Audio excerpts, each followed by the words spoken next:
what this screen is showing is basically what our the centre of our Milky Way galaxy actually looks like.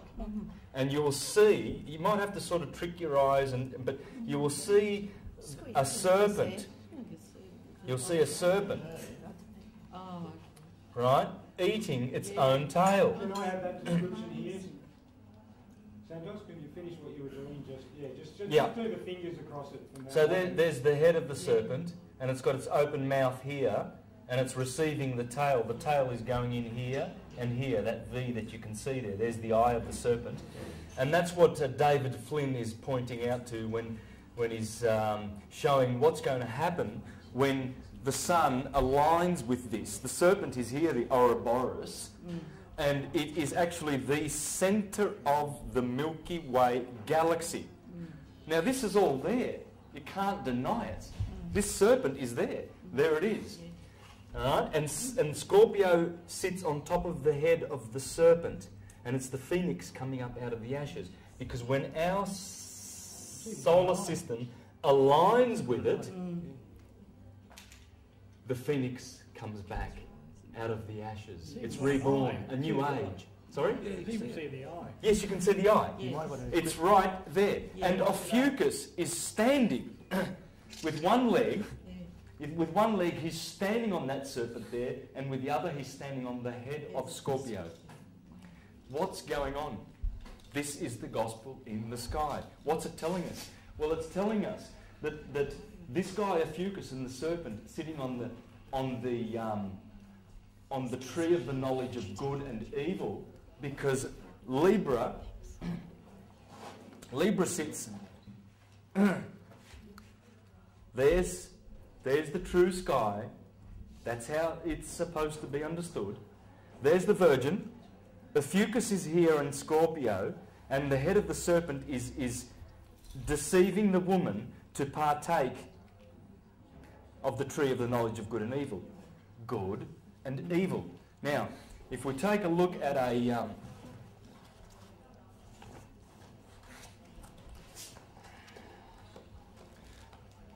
have you ever noticed the Korean flag? Oh, is that right? Fire, water, Yes. spirit, matter, Yes. earth, fire, air, water. Yes. It's science, isn't it? Yeah. Well, that's what it's telling us here. Spirit and matter. The mother, the father, the spirit. Because it's electric. This is positive electricity, negative electricity. They work together. It's a beautiful sexual dance of eternity in the sub-ether divided world in which we live, of duality. And there's no use denying it. I don't understand why people are denying it, because it's science. Yes. And the God, the One, he also is the 12. The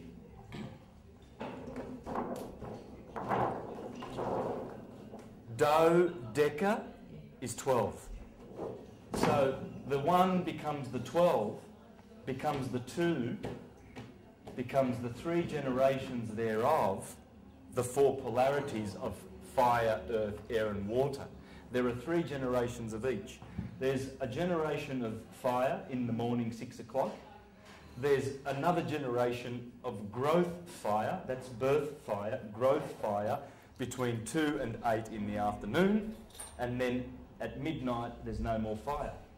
No fire here, because growth, birth, growth, decay. And the same with air. The air does the same thing. Cardinal, fixed, mutable. The same with water. What that is, those 4 colours, they're the 4 elements. And it's showing you that during the year, the sun will produce these 12 different energy vibrations. And you will note them.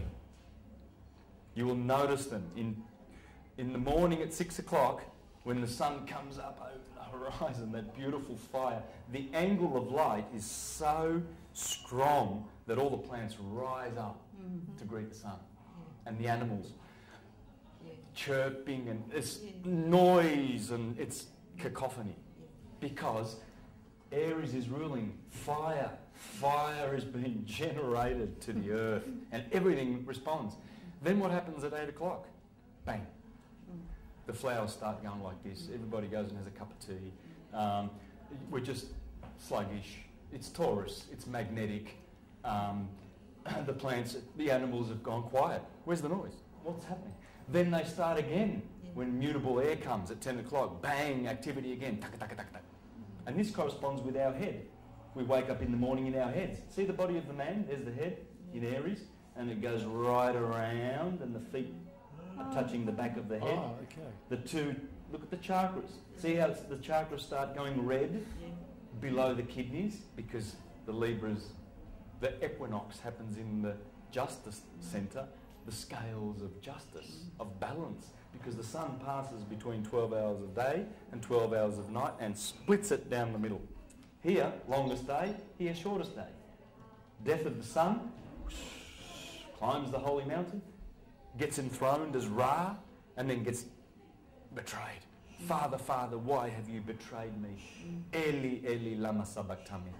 And here, the sun, when it crosses here, it says, it is finished, because they give Jesus a sop of vinegar. And vinegar is the end of the wine season. And September is always the wine. So when the sun crosses here, he says, it is finished. That's the last words of Jesus.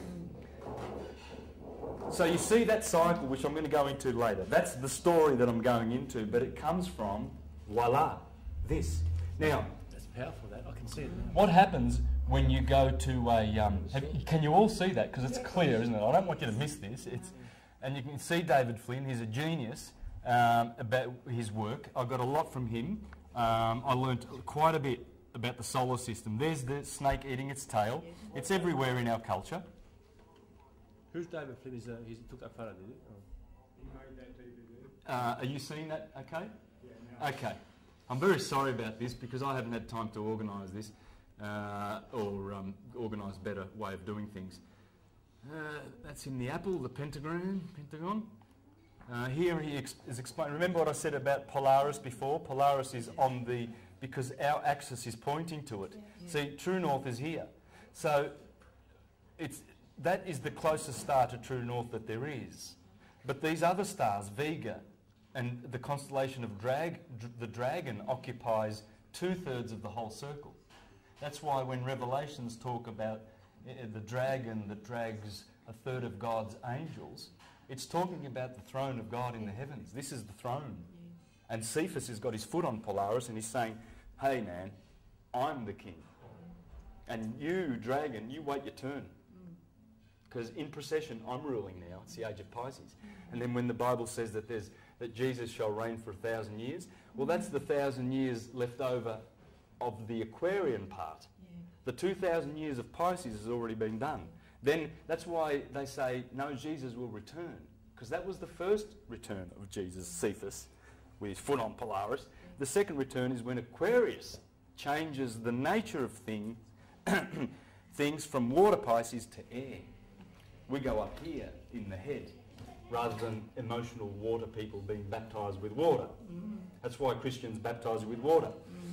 Why don't they baptise with spirit and fire, like the Bible says?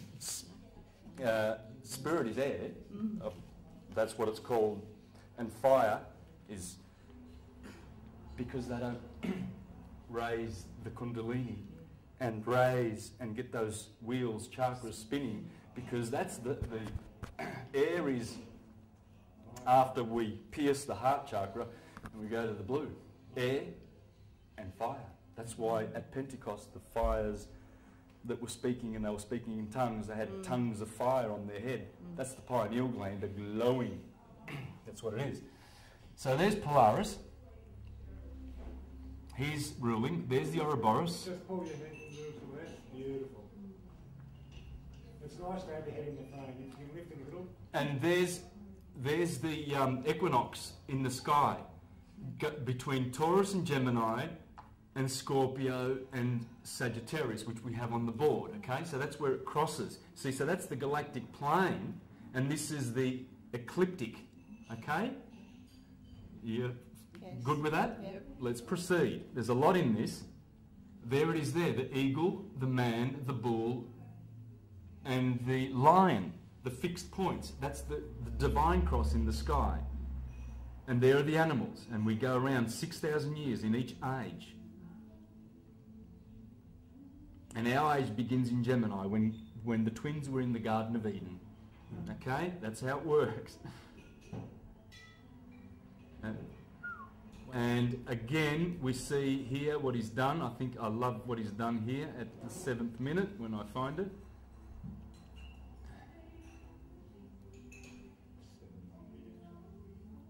This is beautiful. Have a look at this.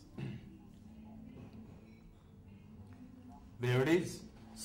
Capricorn, Sagittarius, Scorpio, reaching out to the scales. And there's the serpent. And the serpent is swallowing this activity. It's in the middle of it. And it's the serpent of the Garden of Eden, because this is where the phoenix is. Remember, a fucus comes out of here, and he's got his head on here, and he's got his head on, a foot on here, and a foot on Scorpio. He's sitting right here, a fucus, and Hercules is above him. And the serpent was facing Libra.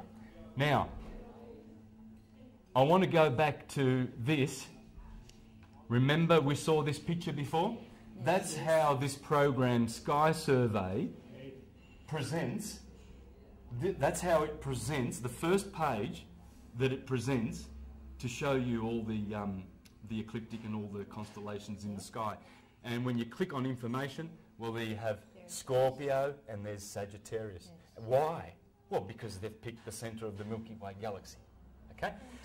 Yes, and you can follow the ecliptic and you can find where all the planets are. For instance, if we go over here to Pisces, that planet there is Uranus. There's Uranus there, and it shows you, because Jupiter's there, because that is the ecliptic. That's the path that the wanderers travel. That's the path that the sun travels. Let's find the sun. It's awesome. It is awesome. Isn't it when you got it all in front of you like that and it's simplified with the chart? And this is the gospel of the sky. These are the 4 Vedas. There's the sun in Taurus. No, actually, it's not. It's in Gemini. Remember, precession has gone out of whack 30 degrees. So physically, they're showing you that the sun is right in the middle of Taurus. But it's not in the calendar. It's in Gemini. We are in Gemini now. So, but I can't get that down. And there's Gemini. So it's 30 degrees shifted. But I will show you that that does not affect astrology, because it does not depend on the stars. They're just pictures there to remind you. That's just a story. The influences do not come from the stars. It comes from the sun. Everything comes from our Son and Saviour, Christ Jesus. Amen. It's beautiful when you know what it means, isn't it? It's not that scary church stuff anymore. Makes sense. Nostradamus. This is a good little doco, and showing the 8-spoke wheel.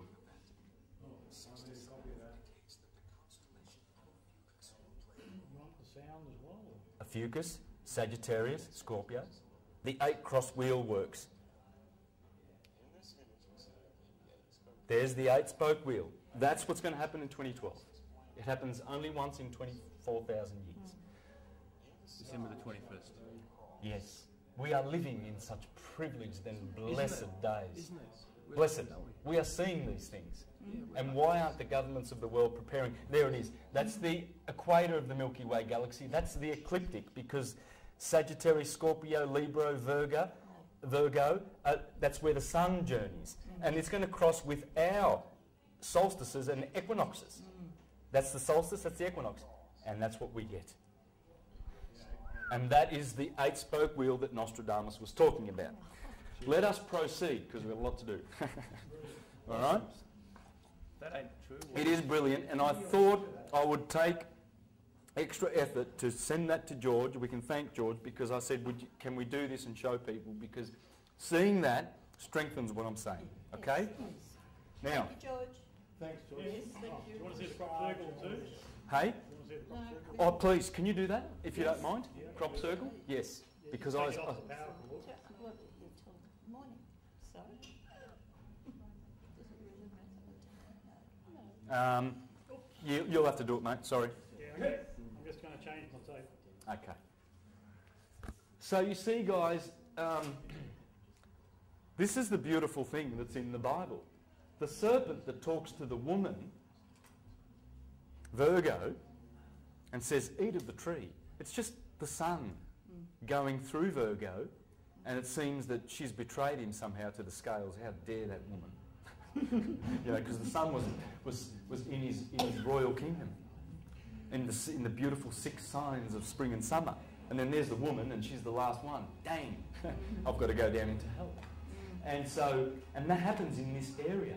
And that's the story it's telling. If you eat from this tree in the day in which you eat from it, you will positively die. And they did, because that death is below on the very day. Because when you go through the equator on September the 21st, you're now into the other realm, the other half. You walk through the mirror. You're doing the reverse of what came the 6 months before. And if we start seeing these cycles, we'll realise that they're happening every day in fractals through our body and through everything we do. We're going from electric to magnetic all the time, and it's a beautiful dance. And that's what you are, vibration, electricity. Now, you mentioned before the break, you said something about not having to eat meat. Yes.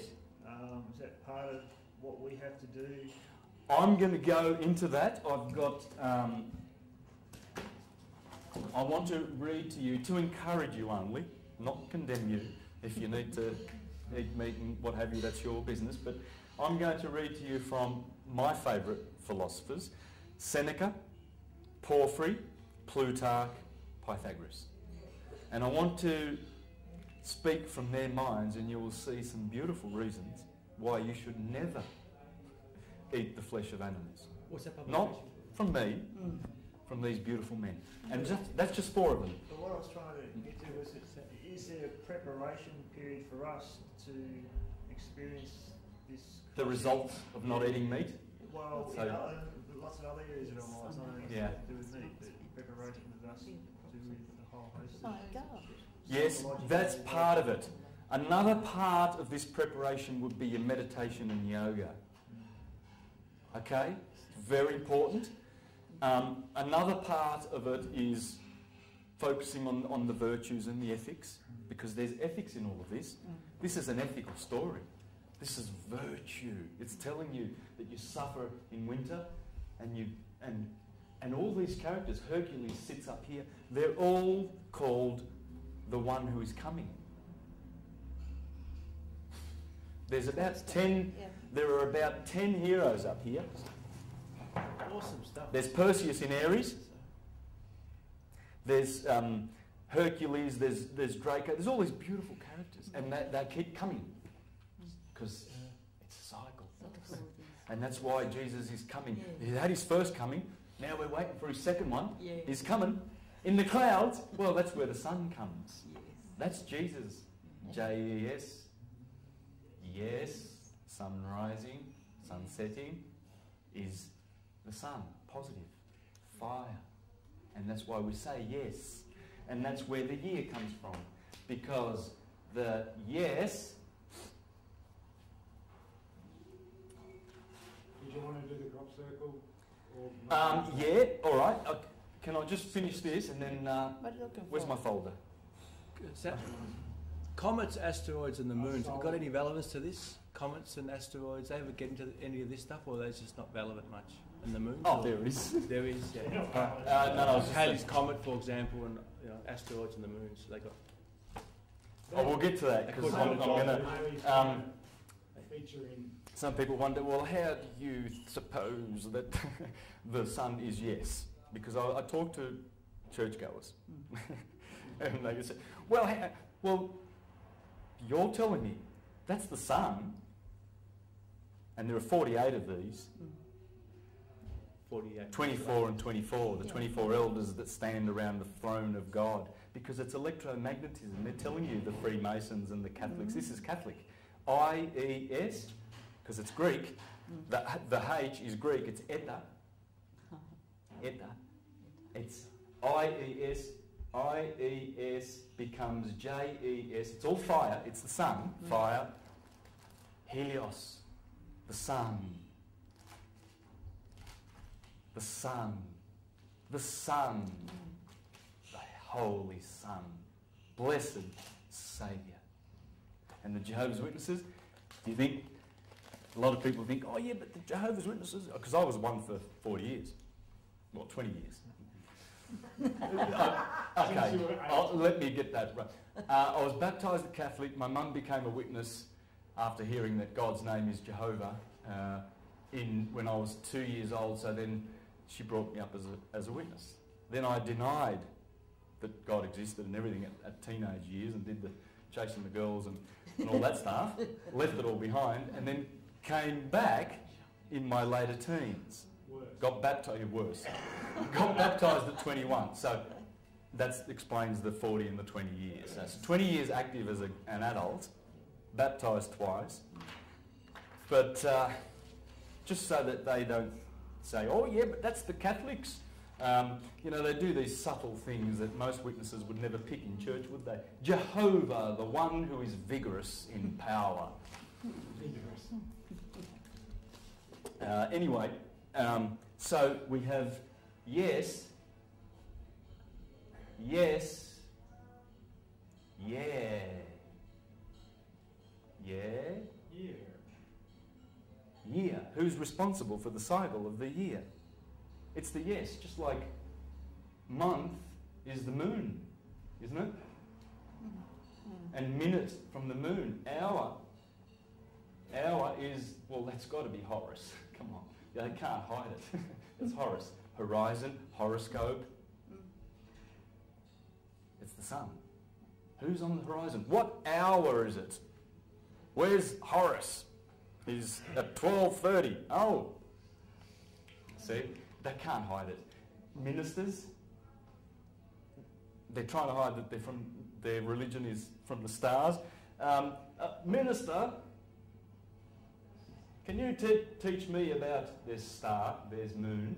Or pastor, you think you can teach me about God, Jesus? Yes, certainly. Jesus means the Son, if they were honest. Elder. El, you saw it? Elios. Elohim. Because the Elohim are the Son and his 6 little helpers. Snow White and 7 dwarves. It's all the one story. So, let us progress now, and we've explained... Let us praise. Let us pray, brethren. Well, this is a prayer. This is meditation. Knowledge, commune. That's how it works. Wherever 2 or 3 are gathered in my name, there my spirit shall be with them. Yes. Yeah. All right. Speaking about past lives, why did they take the truth about incarnation of the spirit in flesh? Why did they take it out of the Bible? Justinian did it in the year 500 and in the 540s, because his wife was Rome's best whore. He married her, and now she's an elite, and she doesn't want the slaves of Rome to know that in the Bible it talks about reincarnation, and they took it out. Just Google it. Yep. Google it. Justinian, all right? The one that built the temple in Turkey to Sophia, the beautiful. What's that temple called? It's one of the greatest. Sophia, something of Sophia. Yes, it is. It has Sophia in it. In Istanbul, they receive Sophia something. Millions of tourists every year. No, what's it called? The great temple in Turkey. Justinian built it. Good, Google it. Yeah, anyway, it's there. Just want to read you something about incarnation, then we'll do the crop circle. Sorry, mate. So, here is what happens after you die. Ovid, right, is in the 15th book, and it's under the heading of the teachings of Pythagoras. I'm going to read also from here about vegetarianism, because he was a vegetarian.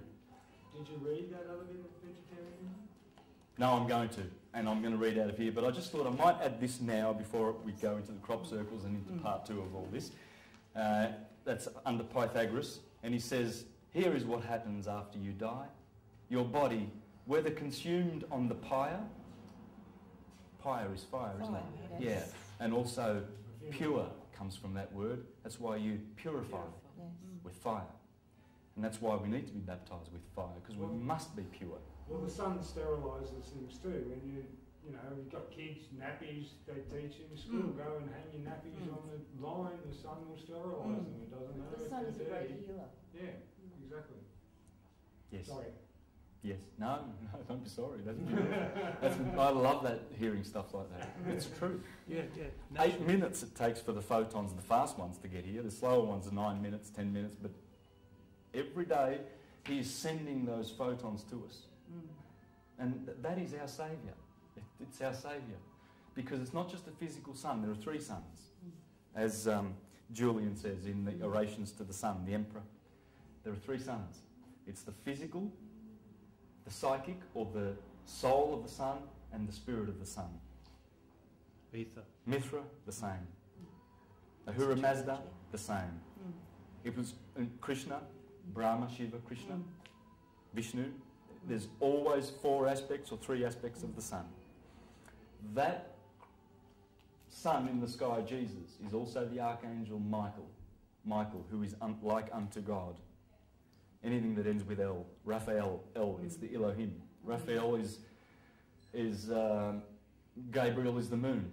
And you're going to see that in the Gospels next. It's beautiful. So that's Michael in the Jewish. Jesus in the Christian. Yes, Krishna in the Hindu. But it is the physical body of the creature. It's a creature that comes from the ether, just like we do, a higher order. We will be stars one day, like Michael. He has a soul, a psychic field. We're living in the psychic field of the sun. We are in the sun, our Father, the Christ. And we are communicating by means of his consciousness network and the Earth's. But we have to leave the Earth's. It's a beautiful mother, but we've got to get the solar consciousness. We must become true Christians. You see? That's what it means. Not in the churches that are dishing out the McDonald's food. Not there. They can't. They're there to trick us from this. There's always a salesman on every corner. And that's why when our souls transmigrated to the earth, we were warned. And I'm going to show you from Hermes, the Hermetica. We were warned. Don't be deceived by the priests. McDonald's is an Aries. Yes, it is. Anyway, Ovid. So, see, he's a Libran, like my son. And the Librans are always against. I'm not against. Opposite each other. Here we are. They are, Taurus is opposite Scorpio. They are their opposites. When I see, sometimes I pick Librans for Arians and Arians for Librans because they have the mirror image energy. Where are Aries and Libra? Yeah. Well, I can actually feel the balanced energy between the two of you, that it's similar. And just see it. You can feel it. It's psychic. It's psychic. And that's what the sun does. The warmth of the sun, it's the psychic light of the sun. The light is in the middle. It's in the middle of the God and the nature. The lights are there as the middle of the ether and the other parts underneath, the water and the earth, the feminine parts. So he's in the middle. You see, like on my chart, ether's at the top and then the feminine earth is at the bottom. The fire is in the middle place. And it is the intellect and the spirit which teaches us, because it activates our eyes. Without the sun, we can't see all these objects to know what they're like, how they feel, and how they work. And we can't, without that, we can't see the stars and get to know them. So, whether consumed on the pyre or slowly decaying, suffers no evil. Souls cannot perish. And always, on leaving their prior abodes, they come to new ones, living on, dwelling again in receptive bodies. See, he's got no reason other than to say the truth, whereas the priestcraft don't want you to know this. This is Ovid. If you know who Ovid is, you know that this has got to be one of the top 10 classics of all whole time. He lived in the time of Caesar Augustus. He mentions Augustus. But Ovid is one of the great Roman classics, like Cicero and Virgil and Livy and okay. So, and then he goes. So you cannot die. In the time of the Trojan War, I remember quite well that I was oh, my eyes! I've highlighted it. It's purple of all colours. Pentheus' son, Ephorus, and wounded once in the breast by a spear cast by Lord Menelaus. So he was obviously a Turk. Menelaus is Greek. Recently, get this. This is amazing. Recently, while in the temple of Juno on Argos, I recognised the shield that I bore on my left arm. Which is? Right. Well, he's recognised. He went to the museum and he saw it, and he goes, "That was my last life." Yeah. Because our souls, we have been various characters in the past, various, but it's not like a linear reincarnation. It's like our dream higher consciousness that lives in unconditioned consciousness chooses to have material experiences and have a separate dream. So you may have been Queen Helen of Troy, you know. Not that it's, remember I said before that all Troy happened up here. Yeah. Well, what is he talking about then? Is he talking about a real physical Troy? Well, yes, he is too. Because Troy on earth is the same as Troy in the heavens, like Londoncaster and Manchester. Okay. Anyway, we'll get back to that. Isn't that good? Yes. Isn't that beautiful? That's what Jesus said. Lift your eyes and see that the harvest is ready. And when I come into my kingdom... Harvest of souls? Well, it's a harvesting of souls, yes. The ready ones, though. The 144,000. The ones... How many? Well, it's the temple, the New Jerusalem. It's a new consciousness. The ones that fit into it. They will be priests and kings, meaning that they will be astral. They won't be attached to physical life anymore. So, the ones who aren't ready just have to keep doing Well, everyone wakes up in their own time. Exactly. Yes. Everybody, the ones who don't get harvested for the higher part, just eventually do. No one's lost. Eventually. No one's lost. God loves all of his atoms. All the entangled particles that are out there shall be saved and redeemed. But when Jesus comes when the Son of Man, you see, the Son of Man he's the only man in the zodiac, the Son of Man. When the age of Aquarius comes, he's saying, this is Jesus speaking, when the Son of Man comes into his kingdom in his glory, he shall sit down on his throne and judge the sheep and the goats. The sheep and the goats. Capricorn, the goat, is in charge of the solstice. The sheep are in charge of the equinoxes. And he is sitting in the middle of them. One on his right hand and one on his left. And I shall judge them. It's all in the stars. All of it. But it doesn't mean that some parts of this story weren't embraced by Amenhotep and Akhenaten or Julius Caesar, and they all tried to make themselves the hero Hercules. So in fact there was a Herod in history.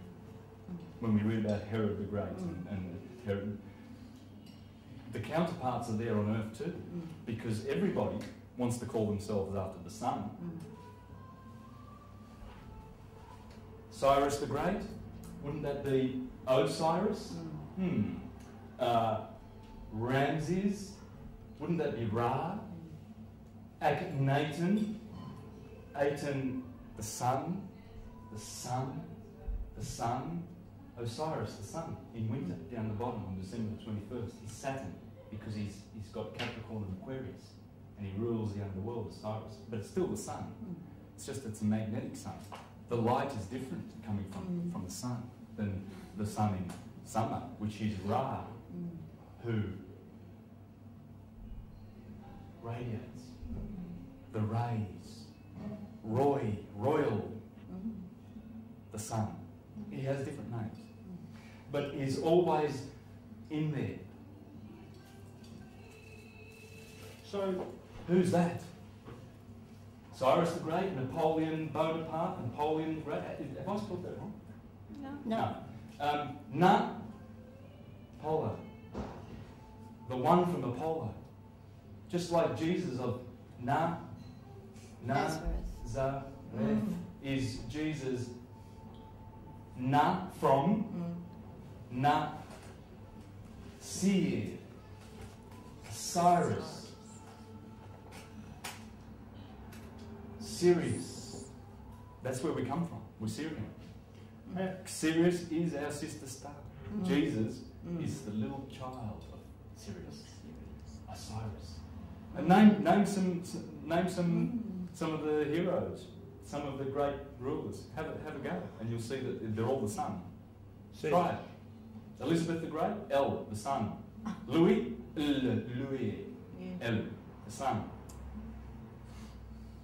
Julius Caesar, Jule comes from Yule. Yule is the circle. That's why you have the Yule log on Christmas Eve, because it's on Christmas Eve on the 25th of December, the Yule is finished. Or Genghis Khan. I don't know, but I'm sure it's in there. I was going to say, If it's not, it'll be one of the 7. It'll be Mercury. but these are actual people that you're talking about. Yes. Napoleon was an actual person. Yes. Yeah. Yes. So you're saying that his parents knew, they called him Apollo. Right. On. Yeah, get going. Yeah. Yeah. And then somehow he ended up the general. I don't No, get that. no. What I'm saying is that when you study the names of the man and the woman in history, you will find that 60% of the names go back to the sun or Mercury, Saturn, right. Venus. Yeah. It's all out. Okay. That's it. Yeah. There's no other names. Yeah. Robert. Yes. In fact, I'll give you a whole list of names, and you're going to just your jaw is going to drop. This is all the sun. Yeah. Dennis, Anthony, Thomas, John, Michael, Emmanuel, Jesse, Joshua, Joseph, Belle, Bo, Leanne, Helen, Raymond, Samuel, Jacob, Paul, Peter, Joel, Gabriel, David, Lewis, Elizabeth, Don, William, Seth, Elaine, Selena, Ellen, Phoebe, Rupert, Kent, Clara, Robert, Bertha, Simon, Mona. Well, Mona is So there's 4 girls' Mona names. is Ammon backwards.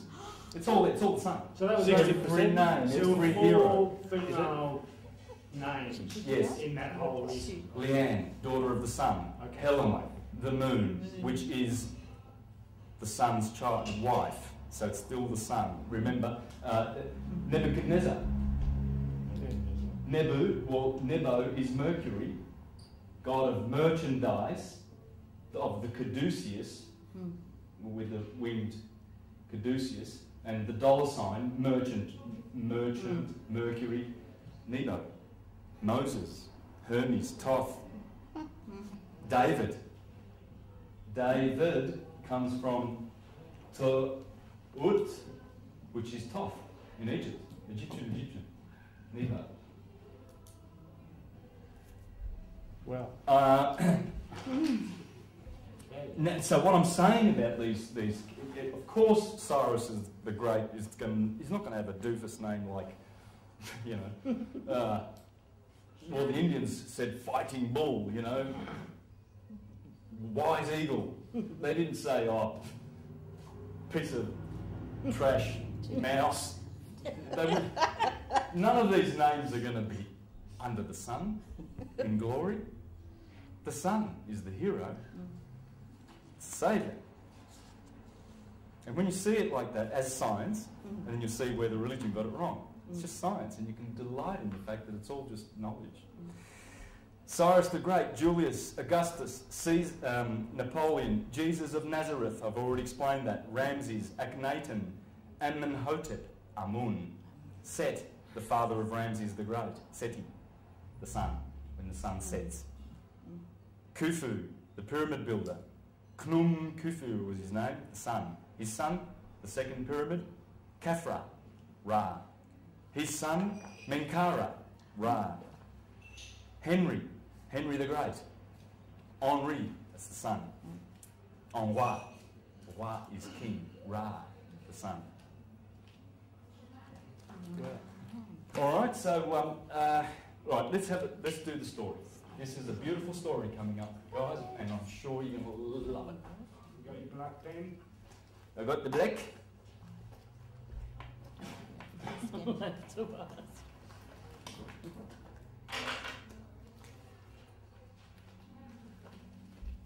This is the gospel. There is the equator, and that's the Tropic of Cancer and the Tropic of Capricorn.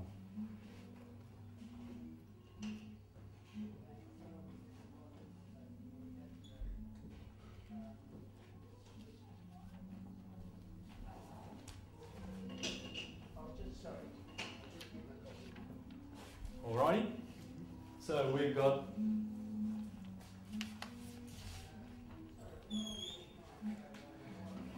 I'm really proud of you guys. You're really concentrating, and It's a great it talk.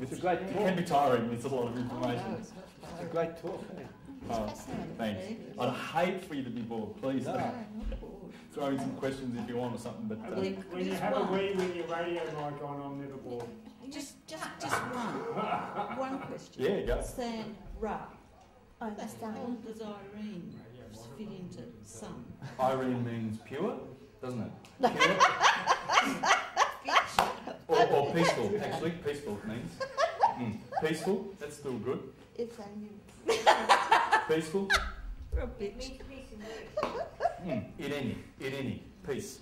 Pure is Agatha, isn't it? Or good. That's Agatha is good. Somebody told me the other day it was love. Irene. I think it's peace. It might be. Anyway, so there is the cross. Now, if you've done your astrology like Get good, out of your Bible, right? good students, you will know that the earth, the symbol for the earth, is that. Interesting. Hold it for a second longer. The earth, Yep. take note of the sun, Where's the sun? Target. Yep. target. Yeah. I'll show you all the corporate logos Yeah. that have to do with the sun. Sun. Put it this way, 99.99999% of them. It's all the sun. Yes. Okay? Even the Union Jack, the English Union Jack, this is Korean. The Union Jack is exactly the same thing. It's the Really? crisscrossing of the sun. Yeah. In the middle is the obelisk, the sundial. Solstice, equinox, solstice, 47 degrees, and that's on the... Jack is Jacob, the sun. It's a British flag. It's not English. British is a Jewish word for children of the covenant. They're the Jews. Is that right? They are the Jews. Well, that's the spiritual Israel. There's a Fucus. Wow. There he is, standing on the serpent, Yes. doing his job. And the scales, the head of the serpent, are right there near the scales, because Virgo goes up this way. And the head of the serpent is there near the scales, seducing the woman, saying, "Psst, go through the equinox. try some good and evil. Come on, woman." And the Virgo just goes down, But it has to. goes crashing down into the land of Egypt, because, as Manly P. Hall says in this book,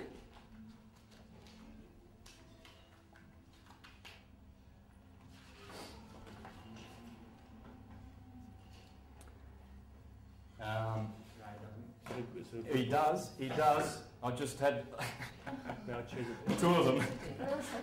So I know I got this right because I was going to share this with you. I knew I'd get to that because the red, everything is red down here because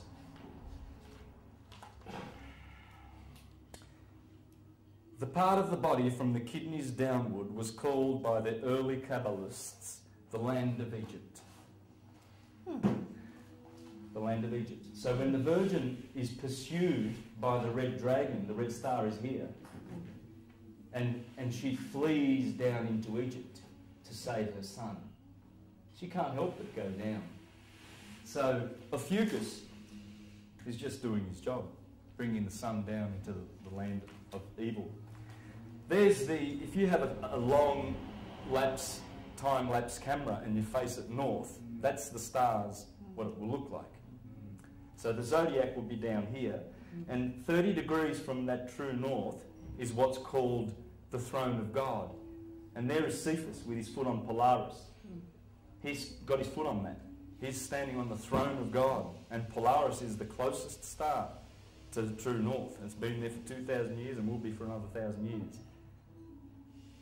And that's why when you go to Rome and England and you see those beautiful domes, they're just telling you that's the throne of God. This is the throne of God. They are the stars that never set. They never set. Oh, can you see any setting there? I don't see any stars setting there. No. That's 24 hours. But the zodiac sets over the horizon. Dang. But the northern stars, just like our southern cross, it's always scribing a circle. Yeah. Right? That's the throne of God. And when the dragon occupies, there's Alpha Draconis, Gamma Draconis, and all these stars that sit on the throne over a period of about 8,000 years. Once that dragon gets off that pole position, he's out of there. And down the great dragon was hurled, and a third of the angels with him. It's in Revelation. Okay. So there's your thing, your Mount Zion. So what we learn from this, the reason I'm showing you those northern stars is that the throne of God is up there in the north, but it's also the zodiac. Because the woman, Ursa Major, who wants to put Polaris on the throne, is also the woman here, the Virgin, who occupies pretty much prime position. This is pretty much midsummer. This is a glorious season, Virgo. These are the summer green months.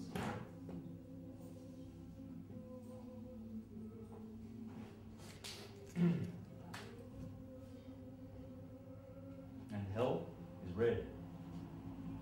Does anyone know what the Latin word for hell is?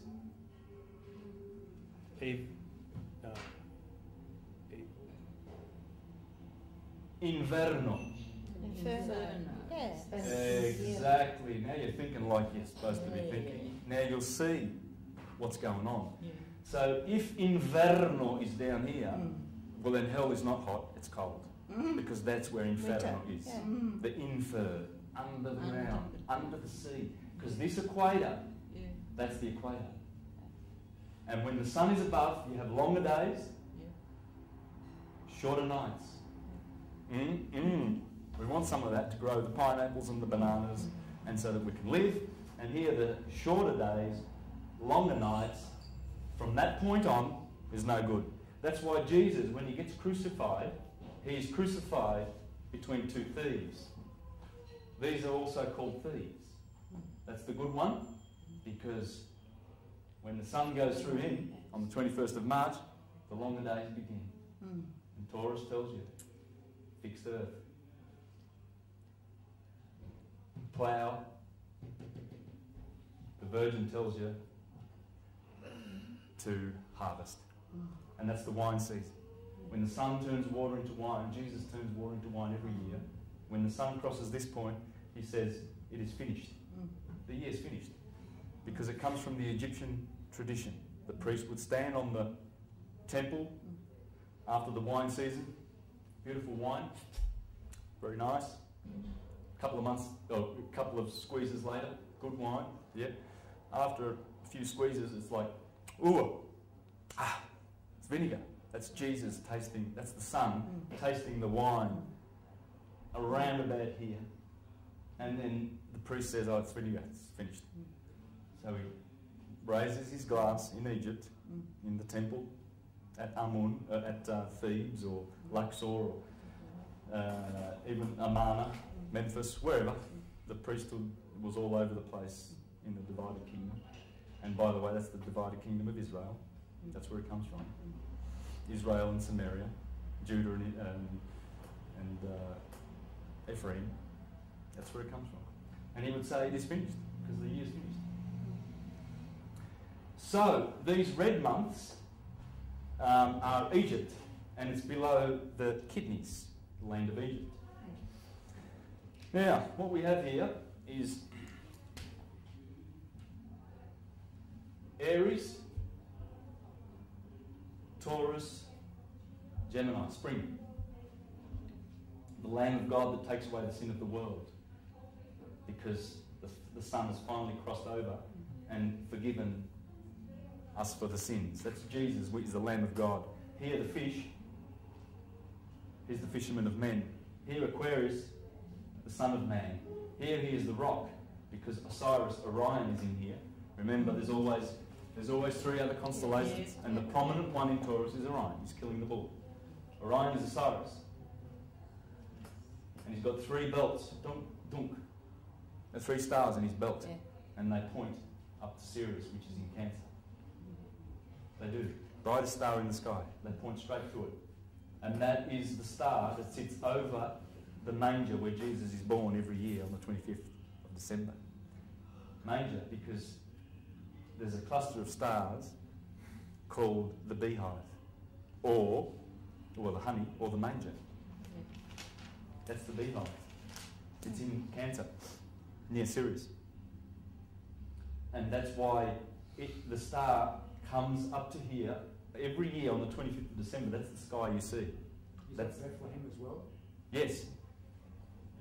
Yes, Bethlehem is here. This is Bethlehem, the house of bread. Yeah. Which is a different constellation. Because Virgo's bread. Okay. Yeah. Mm. So here's the rock. Here he's the twin. Here he's in Capricorn. He's the scapegoat of Israel. These are all descriptions of Jesus. Mm. Here is the lion of the tribe of Judah. Here's the unicorn or the scarab. Mm. Here is the virgin. We know he's a virgin. What about Mary Magdalene?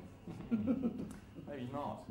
But his mother was a virgin. How does that work? And he is called the bread of life. That's the bread of life. The sign of the bread.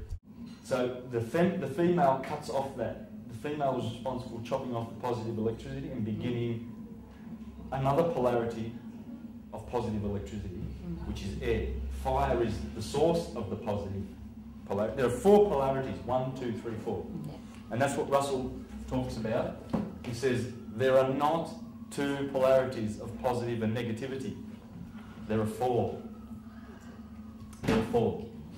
And that explains it. This explains everything.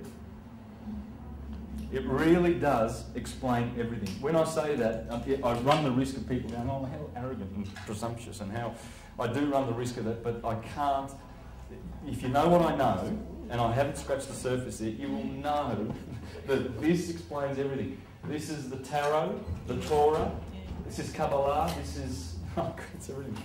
There's no system that it doesn't embrace, because it is the blueprint. So what's a way to explain the four polarities in a general term, or what's another way to explain it? Two positives and two negatives, they are. That's what they are. One is electric, one is positive, one is magnetic, one is described as negative. Magnetic, negative.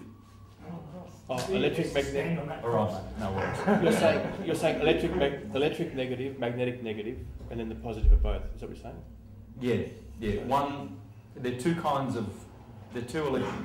There are two electric and two magnetic polarities. And you know what they are? Earth, fire, air, and water. Hello. See?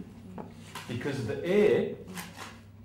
Remember, Aries is the head, right? Cardinal fire. Pisces is the feet, mutable water. So, water is attached to earth, and fire is in the air. So we are batteries. We are magnets, and we're up to it. We're not walking on our feet for no reason. And that's why Pisces is there. It's all science. It's known that the body has these 12 segments in it. So when are you rolling, eh? Yes, it's okay. rolling. It's rolling. You've been going for 2 minutes. So when the Israelites are passing through the Red Sea, well, it's talking about our bodies passing through the red blood. Our red blood is very special. That's where our soul is. It's in the blood. And it's the Red Sea. There's no difference between salt seawater and blood chemically in the laboratory. That's really interesting. Monatomic gold, or the white gold that comes from seawater, it's not heat treated. David Judd talking about a healthy blood cell and how it looks under the microscope, which is healthy, as opposed to one that's bombarded with garbage. Anyway, sorry, I don't mean to detract. No, it's all good. It's all good. So the body of the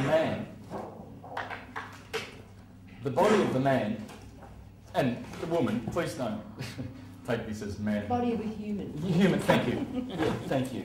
I'm just using the man because that's how it's told me in every classic. Right? Yes. But please understand, I'm not. By the way, remember the sine wave before? There it is. Yeah. So it goes through the kidneys. Yeah. So when we travelling through the Red Sea, it means we're walking through blood. We're having a blood experience. And water.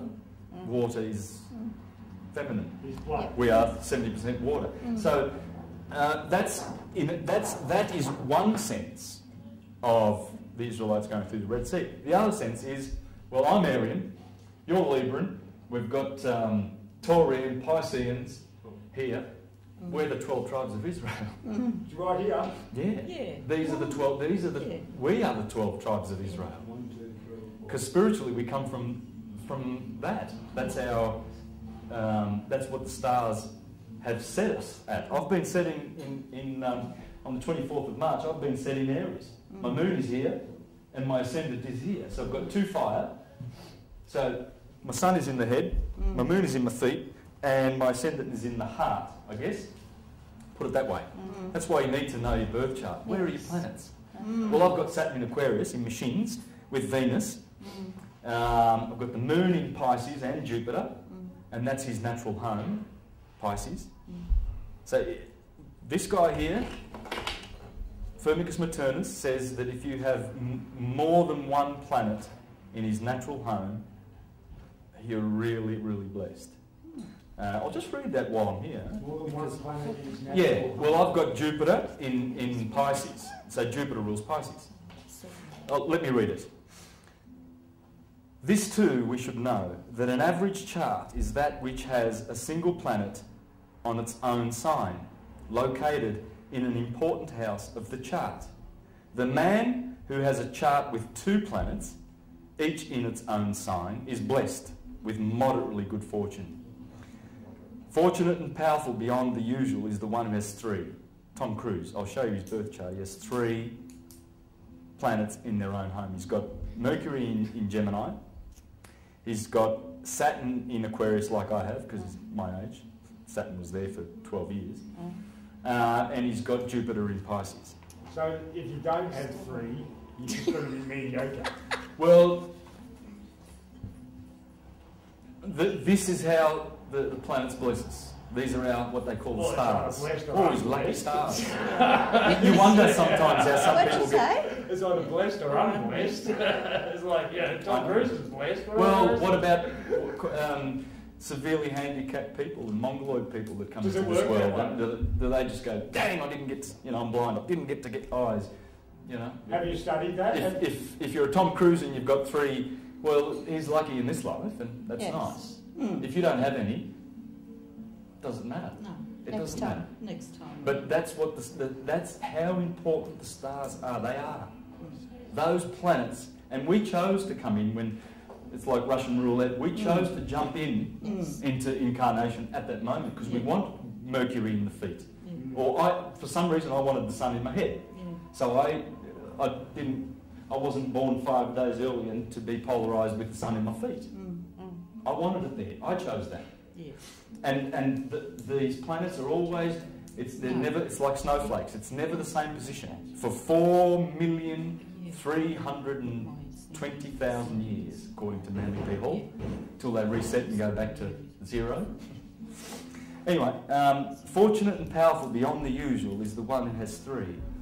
And he could be near to the gods in happiness who has 4 planets, each located in his own sign. More than this number, the character of the human race does not allow. Who's got 4? I don't know yet. No. I'm gonna check that, but I would imagine Be Leonardo da interesting. Vinci would have to. Yeah. I would have to. There's got to be something in the chart there. It has to Yeah. be. Because Leonardo da Vinci is you. Why were you so smart back then? What I'm saying is, he's just dipping into the same solar consciousness as you are. Yeah. He just got a big dip, you know, got a big dip. Because the planets were aligned properly. And he wanted to, and he knew he could do it. Yeah. He could pull it off. He says, God, you allow me to jump in at this time. Yeah. I promise you I'll invent machines and I'll enlighten humanity. Yeah. Other people who are not doing that, and who appear to be obtuse and trapped in the material maya, the illusion, they're probably forgotten. They've forgotten who they are. With all the fluoride in our water and all the immunisations and all the deliberate dumbing down in our education system to keep people obtuse, deliberate. Yeah. It's just because they're not awakened. Planetary. Yes. They're not awakened. I don't think it's deliberate. They're not awakened. They don't have the consciousness. Oh, it is deliberate. Yes. When you look at the food that is put into people, It is. it's very hard to Unfortunately, be there's some conscious. evil people on the planet. Yeah. Well, evil, I'd say insane, not evil. I would say that they're insane, deluded, and they've chosen, because money's the power and money that you get. There's opportunities out there, and you know, instead of staying on the course and applying the holy science and just you know, concentrating on the gods that we are, we see the new iPod and the new you know, the new TV, and I want some of that, right? Now, we all suffer from this. We all do, but he exactly. They're That's on right. their journey too, aren't they? Yes, bless them. And Yes. we've been there. And We've been there and done that kind of thing in Yes. our lives. We're no different to them. We're No. part of them. We're all They're one. probably the reason we're And- asking questions now. Yeah. Exactly. So, and how about this? He says, while on the other hand, he who has no planet in his own sign will forever be unknown. He's not talking about forever, right? No. It's in the life that person has been under. And that's fine. Yeah. Some people choose to be unknown. They're happy. They're happy. Yeah, it's brilliant. They're happy. They could be a lot happier than Tom Cruise. Of low-born life, that's right. Of low-born life and doomed to a miserable life, he says. So that's probably talking about people who are really suffering, because there's a lot of suffering. I mean, imagine being born in some of those places. Matthias. They've got these cool names. I love that some of them. Matthias. Matthias. Matthias. Let's put it down so I can Matthias. see it. Sorry. He wrote it down, it's got the name on it, side by side. Oh, has it? Oh, Yeah, good. Sorry. go. Pretty cool names, some of these people. Matthias. Yeah, Firmicus Maternus. Apparently he turned Christian after he wrote that book, and he wrote a book, The Error of the Pagans. But I think there's a little bit of shenanigans going on there. They probably did that deliberately. But he's not he's talking about, because there's error in every system. Yeah. That's what we try to do, uncover the error. Yeah. If this all makes sense and everything I point to, Yeah. because that's all we're doing, we're just discussing knowledge. Yeah. We're not saying this is dogma and this is how it's supposed to go. But if a jeweller has got 1,000 little cogs in the front there and he says, can you put that together for me? You know nothing about jewellery. You'll be there for a million years. But the jeweller will go, okay, look, give me 5 minutes, you idiot. Yeah. And there you go, there's your new watch. So if we can do that, if we can be jewellers today, Those charts are very powerful, you know, like they're very powerful. All of this is very powerful because it teaches you where to focus your meditation. So it's not wasted. your thinking, yeah. Virgo, Libra, Scorpio, Sagittarius.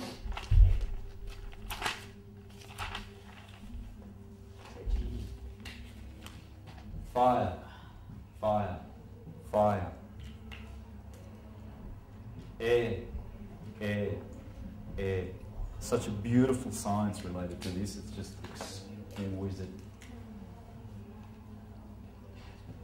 Earth, earth. earth, water, oops, water,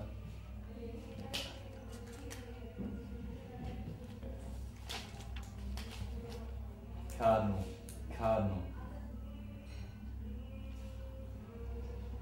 cardinal, cardinal, fixed, fixed,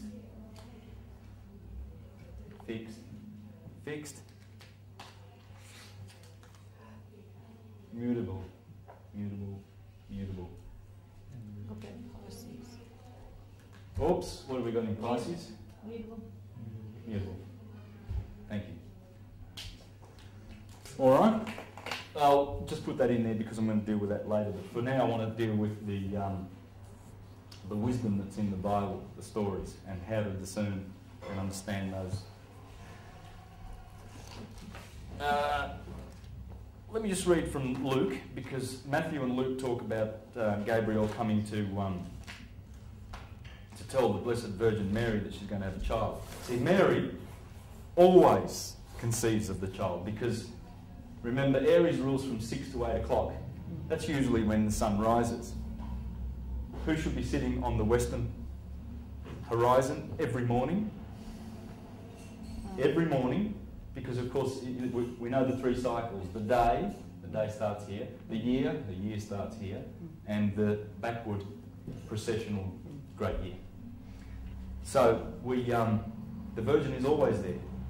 And because this is the equinoxes and the solstice on the 25th of December when the sun is born, starts his way up, becomes a man, little boy, man, old man, dying, son, right? When he does that, when he's born here, the Virgin is still in prime position. She's still there. So they look east, because this is east, they look east on the 24th of December at 12 o'clock, midnight. Right on that point, when the sun begins to start climbing up again and the days are lengthening. That's why Lent is over here, because the days are lengthening. It's short for lengthen. The days are getting longer. Longer, the days are getting shorter. Right. Now, what happens in Luke, because the gospel always starts here, but the science starts here. You can start the gospel here or here, the sheep or the goat, the solstice or the equinox. Okay? Luke. And this is nice. I'm just going to read from the first chapter when Gabriel comes on down and tells Mary. Right? So, in verse, I've got the Jerusalem Bible. I like this Bible. It's good, beautiful version. Luke 1:19. I am Gabriel, who stand in God's presence, and I have been sent to speak to you to bring you this good news. Another version says, I am Gabriel, who stands near to God.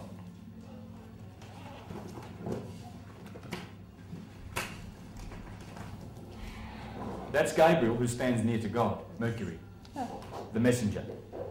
Gabriel is Mercury. In verse 26 it says, in the 6th month, that's the first month, that's the original name, Primus. And in fact, spring in Italian is prima vera.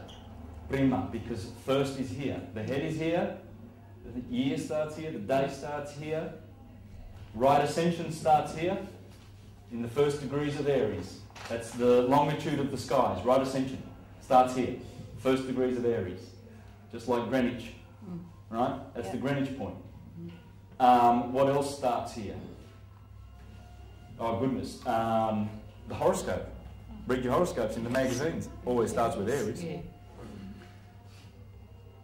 In the 6th month,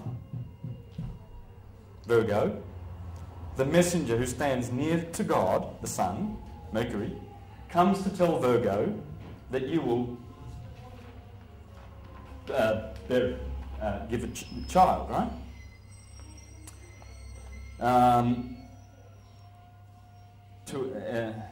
In the 6th month, the angel was sent by God to a town in Galilee called Nazareth, to a virgin betrothed to a man named Joseph. She's betrothed to Bootes, who also has a red star in it called Arcturus, the brightest star in the northern hemisphere. You can see it next to Scorpio. It's not far from Scorpio. When you see Scorpio tonight or wherever, look sort of more north and you'll see Arcturus. There's nothing so imposing as Arcturus. He is spectacular. Red. And he's massive. You can see he's massive. And if you look at him on Google, check out his size compared to our sun. Antares is big, the red star here. 2 red stars here. She is betrothed to Joseph. That's Joseph, the shepherd. And they go down together. They are wed. That's what it means.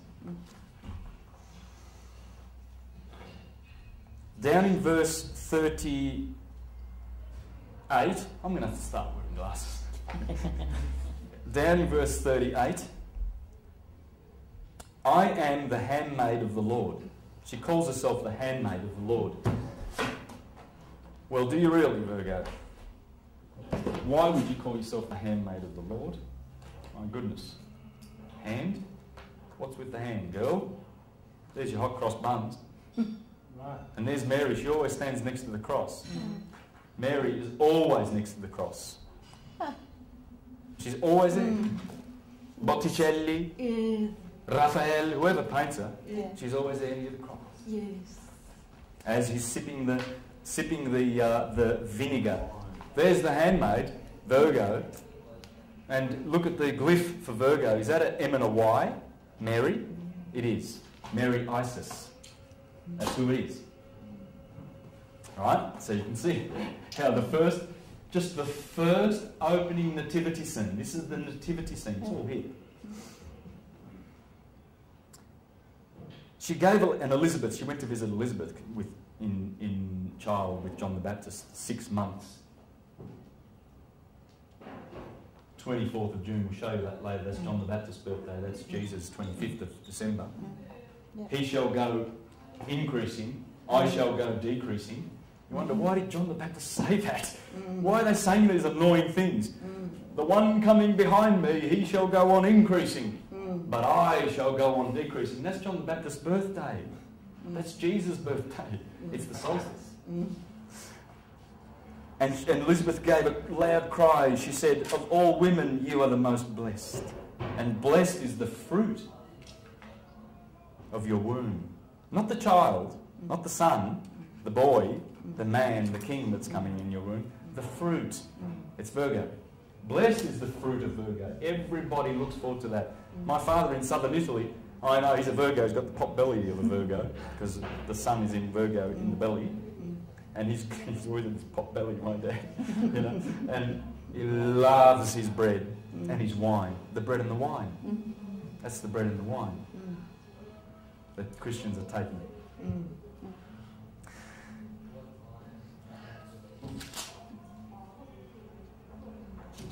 And just one more point. Mary set out at that time and went as quickly as she could to a town in the hill country of Judah to visit Elizabeth. I should have read that first before she said, blessed are you and the fruit of your womb. But the hill country, what is the hill country? Well, when Virgo gets into position,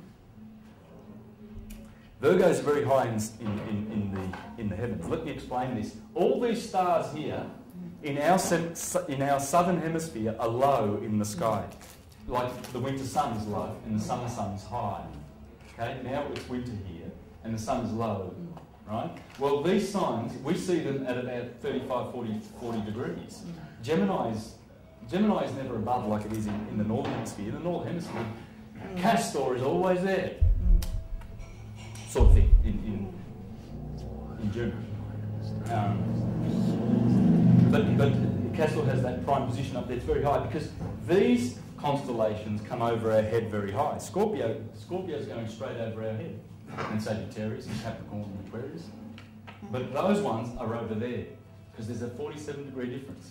Okay? So that's why she goes into the hill country in the 6th month, and Gabrielle comes to tell her. I'll leave that.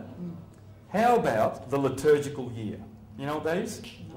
Well, that's all these wonderful days like Christmas, Easter, Groundhog's Day, Halloween. What are they?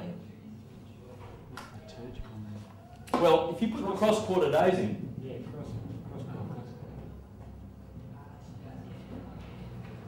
you got May Day, February the 1st, Groundhog's Day, Halloween. Halloween happens because they are the hallowed days. And why is November the 1st hallowed days? Because directly above are the Pleiades. The Pleiades are in Taurus. Right? When we get our little bull out, have you ever seen those? Those ancient bulls, Taurus. See the 7 Pleiades, the 7 sisters? See the 7 sisters? There's the Hyades, there's the Pleiades. And they're in the head of the man, because the Pleiades, pineal gland. And the Hyades would be the pituitary gland. But coming back to this, that's why the hallowed days, because on November the 1st you look up and there's the Pleiades. Yeah. And the Bible says, can you...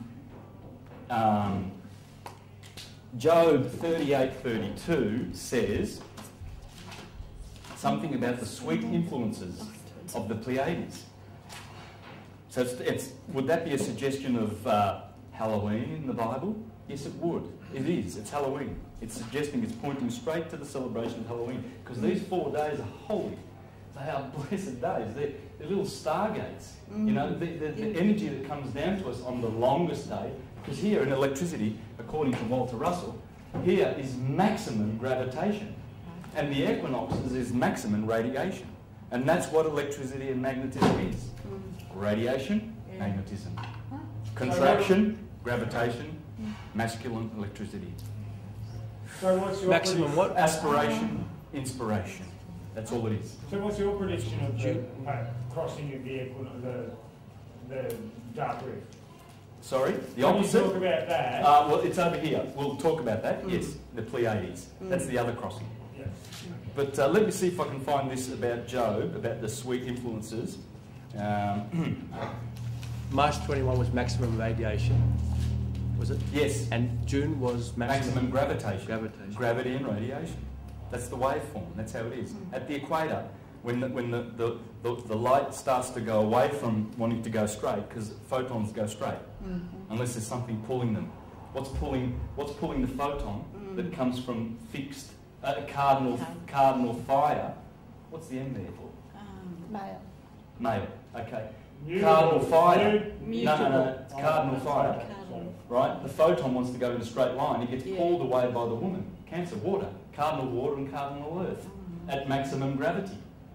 But you've got the boys over here at maximum radiation. And it's a waveform. It's a sine wave. You getting that? Yeah.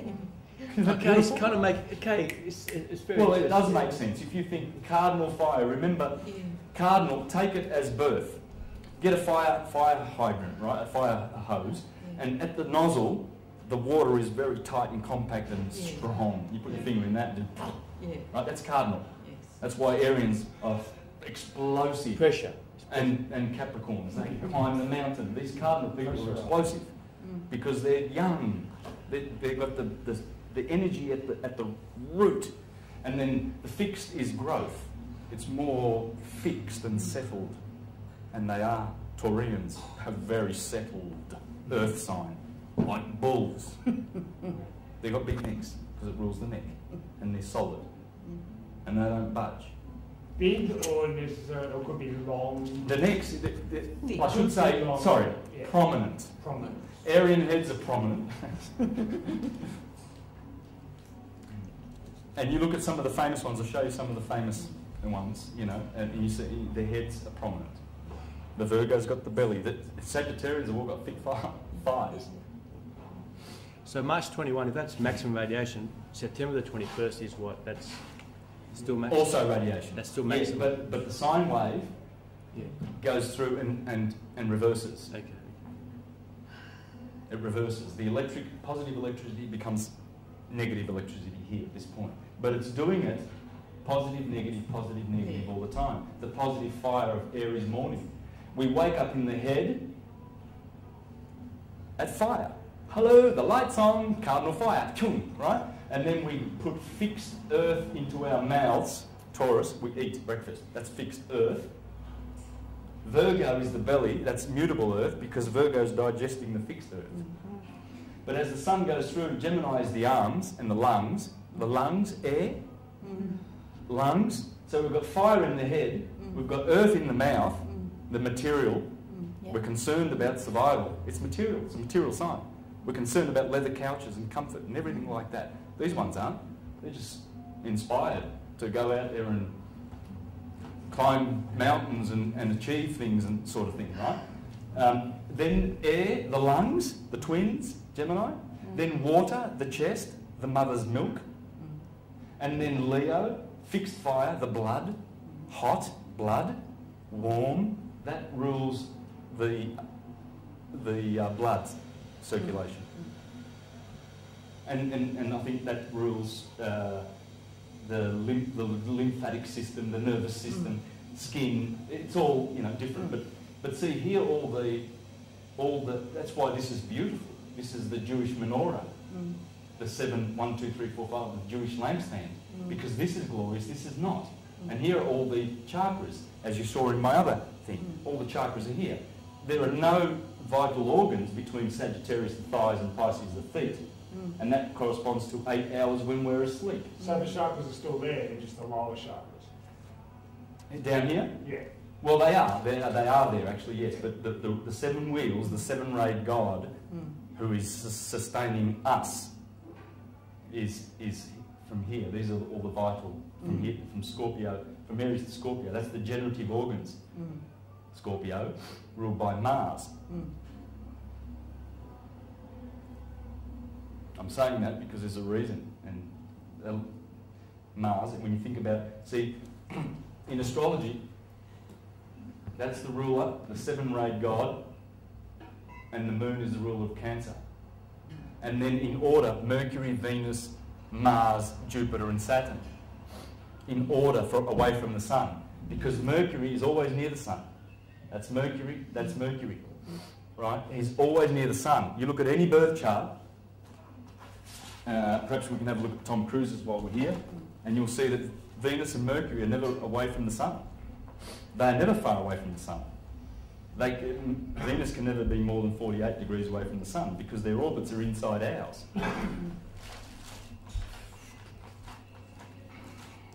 Come on, Tom. He's probably been taken by the Nibirubians because, you know, he is. Well, there he is, Tom Cruise. Mercury in Gemini. Hang on. Jupiter in Pisces. And Saturn in Aquarius. He's got 3. And he nearly had the Venus, he nearly had the moon in Cancer. It's on the cusp. It's just in Leo by a degree. He could have been a real god, according to Firmicus Maternus.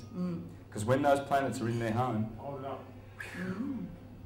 everything works in the body.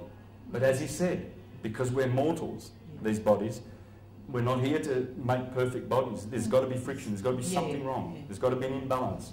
There's got to be, you know, something, a struggle.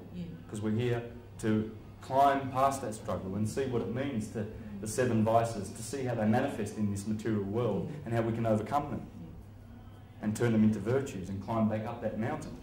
But if you put... So, and what I was showing you was that Mercury is not far from the sun, never is. That's why he's the messenger of God. There's Mercury and there's Venus, not more than 2 signs removed. It can never square with the sun. They can never give bad energy to the sun. They are always benefic for that reason. Whereas Saturn is always bad, because look at Saturn. Have a look at Saturn. That's his 2 kingdoms. he is deliberately opposed, one to the moon and one side to the sun. Saturn is Satan. That's Jesus, that's Satan. That's good, that's evil. He's cold, he's hot. Fire and air. See, Satan kills Jesus because Jesus is the fire, growth, birth, decay, gets to die when Saturn takes over. Because he says, hey, down here it's cold. Your work's done up there. I rule down here. And that's where Satan rules. Osiris in the underworld. Neptune, Pluto, all those dark boys, they're down here. But Jupiter, Mars is down here, he's a dark boy. He's a naughty boy. But Jupiter's got these ones. And then Mars is here. And then Venus is here. And that's how they go. You see, Saturn, he is the only planet that is the opposer. Because Jupiter, he's in a trine with the moon. And that's 120 degrees. You see, a trine in astrology is a benefic angle. But a square or an opposition is dangerous and deadly. And these guys, see, he's an opposer. But Jupiter's kind to the moon, and he's also kind to the moon on this side, and to the sun on this side. And Mars is kind to... so Jupiter here is kind to the sun, and over here is kind to the moon. And Mars, the next sign up, here is kind to the moon on this side, and over here is kind to the sun. Good angles, you see? So they're capable of good. He's not. That's Satan. Saturn. Latin. Yes, I threw that in just to make you think. I'm not going to go down that line. But, well, as Virgil said in the Ennead, we Latins know that we are Saturn's people. Because all the planets make people. Simple as that. There are Venetians down here, there are Martians, there are Mercurians, there are 7 religions. The Christian religion is Christ, the Sun. The Jewish religion is Saturn. They have their day on Saturn Day. But they also have Thursday because they are also Elohistic. You see, they are Jehovistic and they are Elohistic. There's a bit over an hour to go. Can I have a slide? Yeah, you go, mate. Just leave it on. Just leave it. Yeah, leave it going. Saturn, Jupiter, Mars, Sun, Venus, Mercury, Moon. This is the order. The Sun is always in the middle. Because he takes 30 years, Saturn, to go around the Sun. He takes 12 years, and then you've got 2 years, 1 year, 225 days, 88 days, 28 days. So that's the hierarchical order that you saw over here.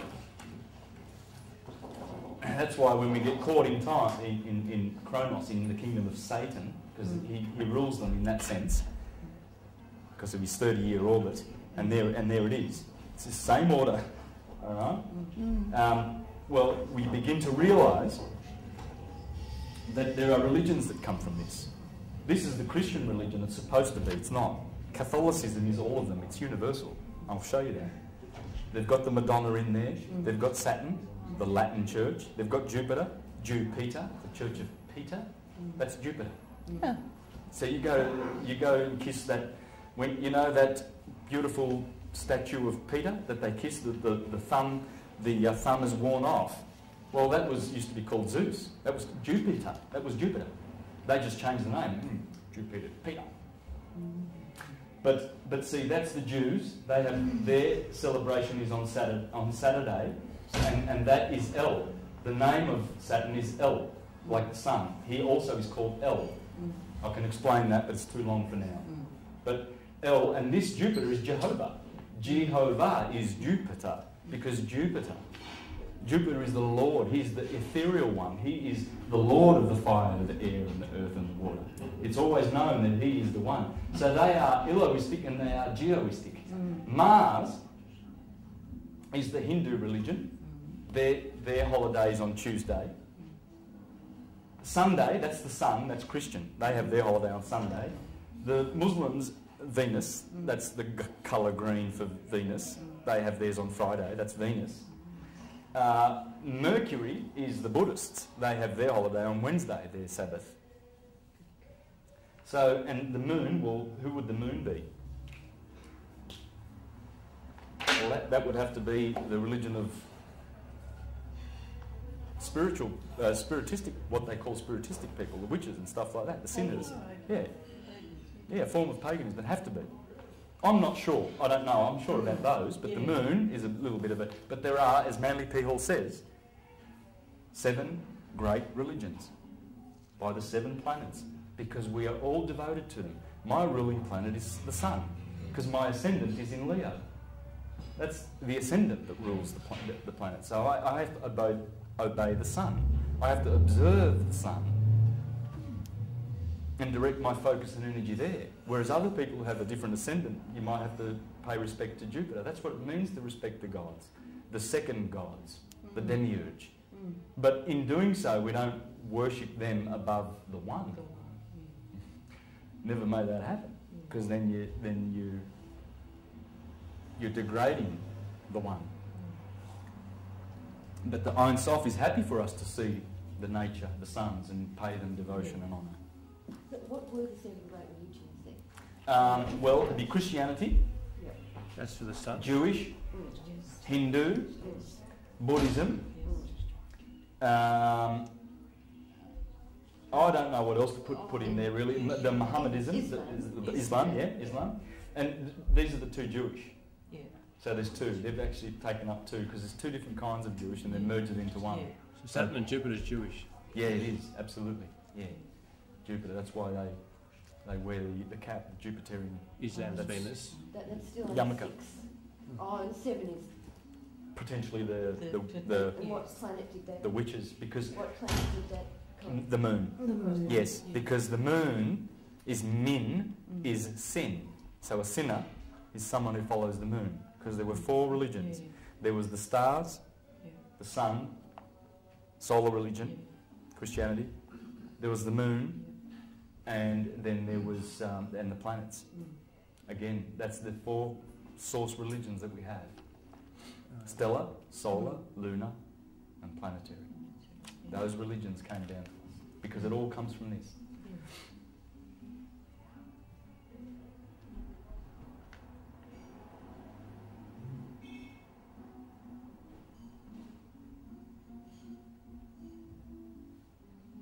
There it is. Can you fasten the harness of the Pleiades or untie Orion's bands?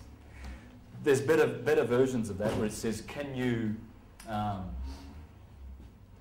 tell the influences of the Pleiades? Because going back to Halloween, that's look above. Always look above. What I want to do now is go through the liturgical year, starting with the 25th of December. We know what that is. It's the birthday of the sun, right? The unconquered sun, because he never gets conquered. Well, he does, but then he regains. And he gets resurrected here. Remember, the sun is dead for 3 days. What does it mean? Well, have a look at fire. Fire, fire, fire. 1, 2, 3 days of no fire. This quadrant has no fire. Here is the resurrection, Easter. Easter is where you celebrate the memorial of Christ's death and resurrection, because that's where Christ resurrects. Here he can't resurrect. Impossible. But he's born here. Now, the first day on the liturgical year is January the 1st. Guess what it's called? The Feast of Circumcision. Because after 8 days, the Jews circumcise their children, right? Well, January the 1st, isn't that appropriate that the whole year should be circumcised, because circumcision means chir kun chi dere. Circumcise.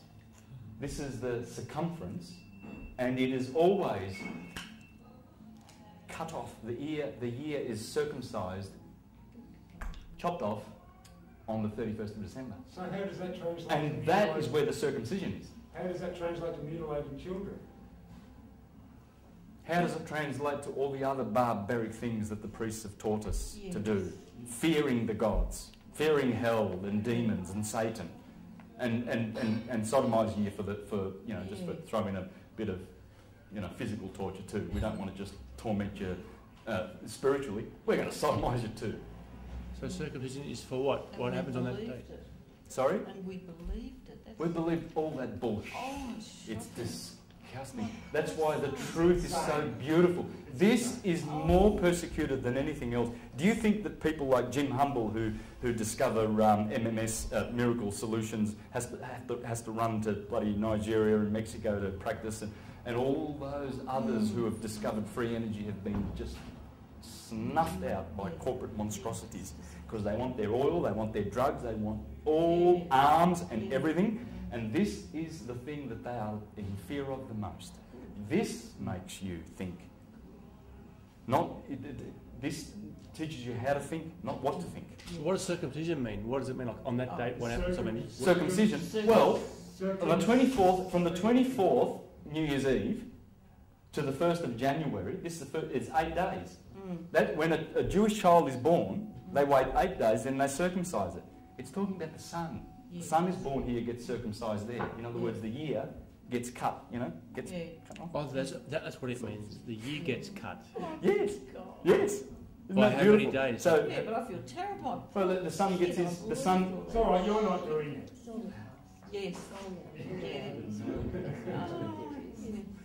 The sun is in the sun, not just... Yeah, well, of course, because this is the sun. This is the solar year. This is when the sun is born, on the 25th of December, over here. 25th. And this is January the 1st, and that is the Feast of Circumcision. That's when the sun gets circumcised. In other words, his year gets cut. Where else can you cut? Where else can you circumcise the year? You cut it on the 21st of December. Well, surely if you wouldn't want to cut it anywhere else. It doesn't make sense.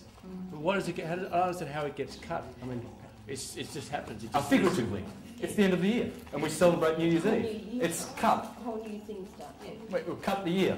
The old year's gone. On the 1st of Okay. January, Okay. which is 8 days after the 20th. Yeah, 8 days after the 22nd, 21st. Yeah, 8 days. Yeah. After the 21st, is it? Yeah. Brilliant, Which is Jewish. right? The next festival that I want to point out, there's many. I just want to point out some juicies. And if you want to get these dates, this was the Reverend Robert Taylor in the year 1830 who exposed all of these stars.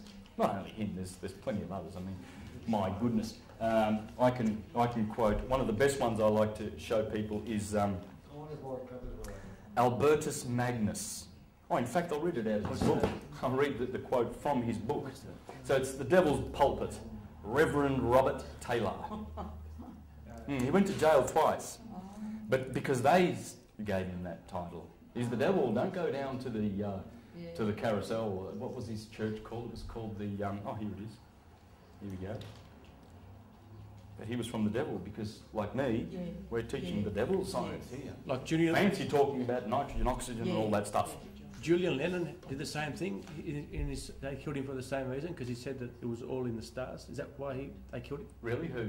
Lennon. John Lennon? John Lennon, yeah. Or Julian Lennon. One of them. Yeah. Julian's his son. Oh, I get mixed up. John Lennon. John That's what they killed him for because he knew all this.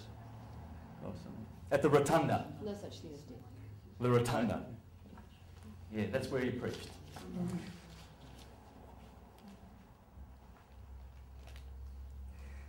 Albertus Magnus expressly said, all the mysteries of the incarnation of our Saviour Christ, he was from the 1200s, he's a doctor of the Catholic Church.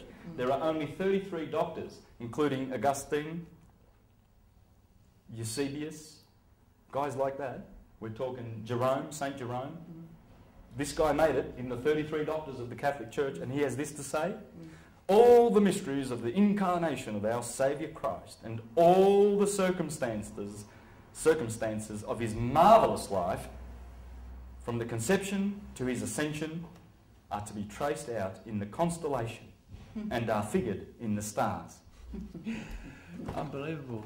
Santos, is there a website where you get all these awesome books from? I mean, or are they just all over the place? Is there like a website? Well, on my original key DVD, I have 80 books on the back of that point to how you can learn this. 80 books. If you want to know the ones to get quick knowledge, real quick, so you don't have to, fish around for. But I've been doing this for 30 years. Not exactly Just buy this. Yeah, I know, that's what I'm going to do. But here we go. Let's just do one or two more, since we're on this. These are really old, okay? The Nag Hammadi teachings, the teachings of Sylvanus, this is the year 150 CE, calls Christ the true light and the sun of life. S-U-N. Christ, this is the Manichaeans from the 3rd century. Christ is the glorious intelligence which the Persians called Mithras. His residence is the sun. Tertullian goes on to say, in his famous defence against the pagans, you say we worship the sun, so do you. Clement says, in his excerpts Ex Theodoto, he says that the Valentinian Gnostic Theodotus says the apostles were substituted for the 12 signs of the zodiac. What's the other way around? We know that. Irenaeus said, the Gnostics truly declared that all the supernatural transactions asserted in the Gospels were counterparts of what took place above in the sky and the heavens.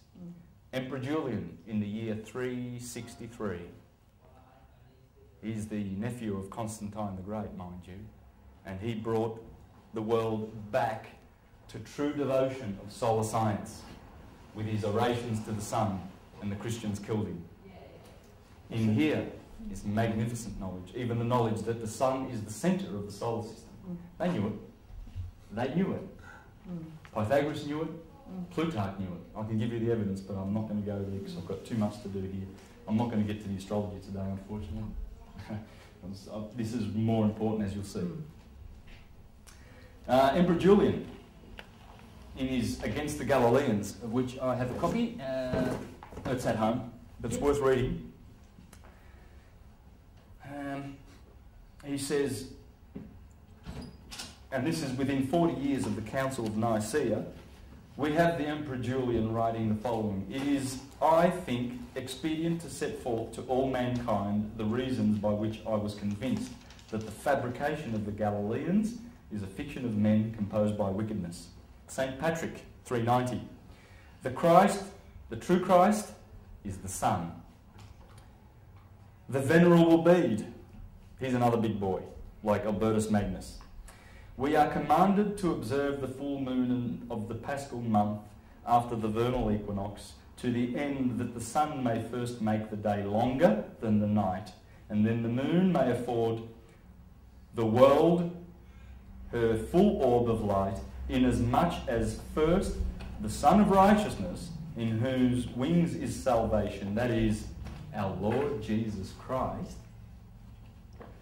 by the triumph of his resurrection, dispelled all darkness of death, and so ascending into heaven, filled his church, which is often signified by the name of the moon. My God, it's blatant. It's blatant. Marsilio Ficino, he was the esoteric teacher in the Renaissance time. He says something similar. Leonardo da Vinci, what would he have to say about the sun now? What would he know about the sun and true worship and this? He's only a genius. Well, this is what he said. I could wish that I had such power of language as should avail me to ensure those who would extol the worship of men above that of the sun. Those who have wished to worship men have made a very grave error. That's the historical Christ. A grave error. There is no vicarious salvation. Jesus Christ ain't going to turn up there on Judgment Day and say, look, God, get him in. He's believed in me. Don't worry about the alcohol. Yeah, don't worry about all the rest of the lying and the cheating and everything. You came to church, paid a lot of money, because that's what the church wanted. Don't you worry. Get him in, God. Not going to happen.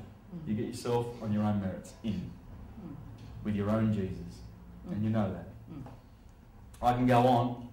I've got popes. Pope Leo, the time of... In fact, Leonardo da Vinci painted Giovanni de' Medici, who called himself Leo X, and said, it was well known how profitable this fable of Christ has been to us. Of course, he was a fat pig just sitting in all the glory of the Vatican and the prostitution and all the wealth of the Vatican. Of course, he said, It's the fictional story of Christ is going to bring us profit. The next great festival, people, is February the 2nd, and February means purification. And guess what it's called? The Purification of Saint Mary on the 2nd of February. Ooh, Saint Mary. well, would that be February meaning purify? Yes, it does.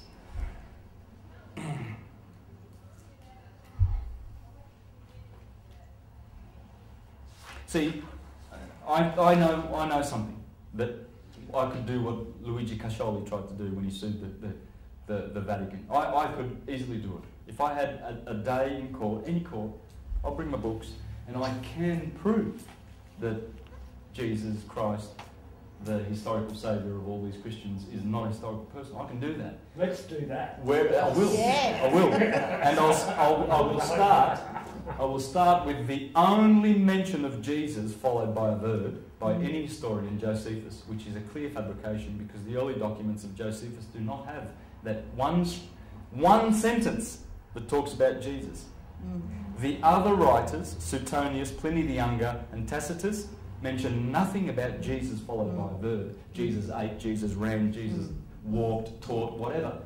Nothing. Those other three writers that Christians say, oh, historians confirm that he lived. They don't. There's not a one. There's nothing, not a shred of evidence that there was a man called Jesus. And yet I can prove that his counterpart, Apollonius of Tyana, who performed miracles, did in fact live.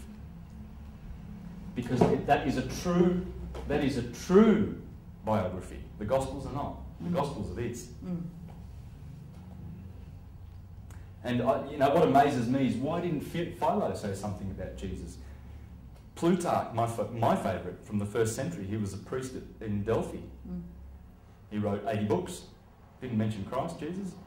Lived virtually on his footprint, on his historical footprint. Suetonius didn't mention anything. Nero's, the guy that his philosopher that he killed. Seneca. What springs to mind is, if this happens in the heavens, why would there not be a corresponding physical happening on earth? That's very, very appropriate question, because the great Egyptologist Wallace Budge, he was a Christian, and 200 years ago he was the one that went down into Egypt and said, my God, the story of Christ is here. How am I going to, give that? They all went down, Napoleon's guys, they all went down and they saw this Christ is the pyramids, it's all solar, it's the sun. I mean, in the middle of St. Peter's Square is the obelisk, that comes from Egypt, from Cairo. Yeah. Cairo is Chi-Rho, the solstices and the equinox. And that pattern is in the Vatican, on the ground in St. Peter's Square. That's the Union Jack and the flag of that's the sun. Right? That's the cross that Constantine saw. So Wallace Budge, he said, well, it happened in the heavens, there's no doubt about it, can't deny it. But it's funny how the heavens make things manifest on the earth, and Jesus did in fact come and that. So he perpetuated the lie. He's responsible for it because we all love Wallace Budge because of the knowledge about Egypt that he shared with the world. But he was still stuck on that historical Christ. And all Christian founders were too, like Charles Russell, the founder of the Jehovah's Witnesses, and Joseph Smith. They come from Illuminati bloodlines. They are Illuminati bloodlines. Illuminati meaning supposedly illuminated. But somewhere along the line, they're very, very corrupted, these families, and they've gone after wealth rather than spiritual truth. Well, they have the Illuminati that they're enlightened into magnetics. Well, yes, and all that works. Yeah, which is the building. they've counterfeited large blocks, things like that. So is Wallace Budge the reason why everyone believes this Jesus story? No, not the reason. because only decades after Budge came Gerald Massey, and most of this stuff comes from Gerald Massey because he was the one that the English historian, self-taught, who wrote The Light of Egypt. Big volume, got it at home. And I've learned a lot of that from here. Gerald Massey's marvellous, and he just contradicted Budge. But it's not, like a flat contradiction. It's just that you can find the truth in what Budge says. if you understand that this is really where the source of the whole thing is, if you really understand it, there's a lot of books that I can point you to that will be very beneficial for you to do that. And I encourage people to do that. I just got to take James while you're having your quarters to sing. Yes. So we've got Christmas Day, the birthday of the sun. Hello, the 25th of December. The 1st of January, the circumcision, 8 days after. And of course you circumcise the year there. You chop it off on December the 30th. That's where the scissors are, right? And then the festival of purification, in the month of purification. My God, just wait to see what else is coming. So there's the throne of God. It's 30 degrees. These are the stars that don't set.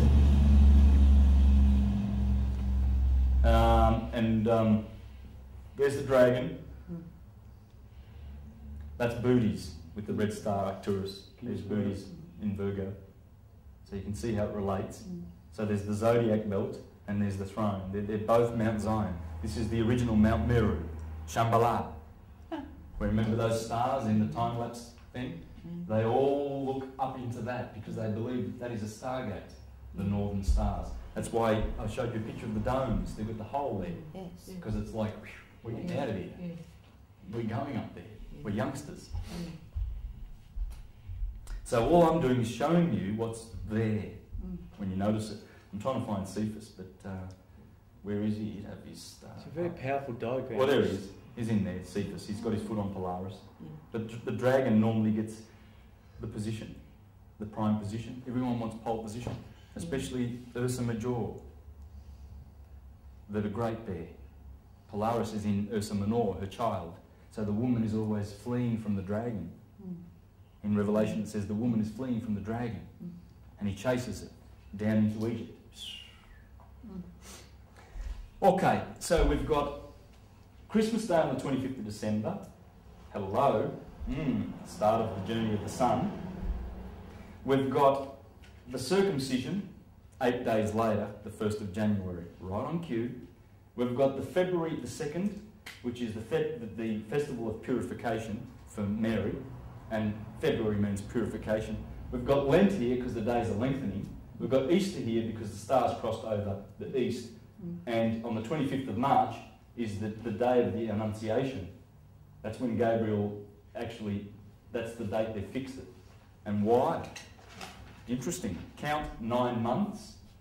If Mary gets a little boy in her belly over here, he's going to be wanting to be born right on cue, isn't he? 9 months later, right? 180 days above, and then after 6 months, 6 months on the seventh month, the baby drops in the belly. Virgo, there's the belly. This is where the baby drops to be born again. And that all comes from the beautiful cycle of the 28-day moon cycle, from new moon to full moon. Remember how the sun is bleeding to death over here? This corresponds the 1 or 2 days that you cannot see the moon because it's in between you and the earth and the sun. That corresponds to the bleeding of the womb. This is the womb of the woman. 14 days for the egg to mature. This is quarter moon. Aries, the lamb, sits over here.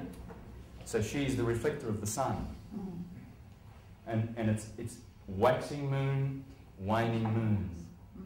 And there she's in a glory. How glorious is a moon when it's full. Beautiful. My God, it's just magic, isn't it? Wow, I love it. It's just magic. And there she is. And that's why the sun, Jesus, he's resurrected. And remember, after 40 days, he didn't ascend until 40 days, because this is where you ascend, on the cross-quarter day.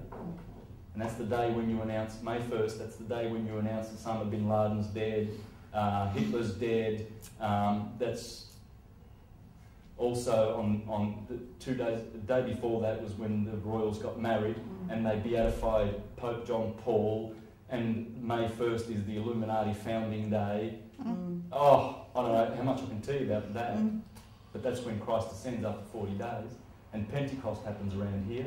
That's the 49, 50 days of Pentecost, where the embryo in the womb becomes a fetus. Conception at Passover Day.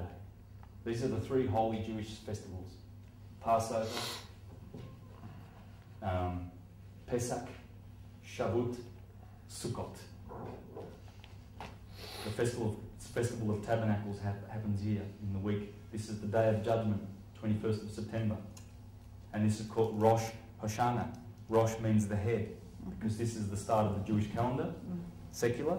This is the start, 21st of March is the start of the sacred Jewish calendar. Excuse me.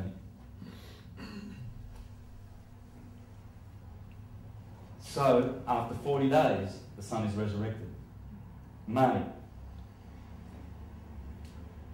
As the sun climbs up, there's two stars in here called Asinellus Borealis, Asinellus Australis. The southern donkey, the northern donkey. And Jesus is always riding on two colts in the Gospel as he comes into Jerusalem to be enthroned or to be received. And this is Palm Sundays around here, the week before Easter, Palm Sunday, because the palms are representing the 30 days of the moon, and they are, and the sun is in procession because these are the glorious days of spring. And when the sun is around these signs, people rejoice. This is a nice time to get married. You know, April. Flora happens here, the ancient festival of Flora. It finishes on May the 1st. Flora, because of the flowers, the flower season. In Japan, it's called Sakura season, and they have their little barbecues under the blossom. It's all around here. In the Primavera, the first season, the head. Here, Jesus eventually begins to be betrayed. But before he does that, he comes to midsummer. Have you heard of Jesus being transfigured on the Holy Mountain? Stargate event, that one. Well, Jesus led his apostles up a mountain and he was transfigured. Stargate. No, transfigured. And he saw, Peter saw Moses and Elijah. Right? And he said, well, I should make a tent for them. And Jesus rebuked him. But what's transfiguration? Well, you see Jesus is radiant in light and glory. It's famous. Guess what day they've fixed it in the Catholic Church? The day of transfiguration.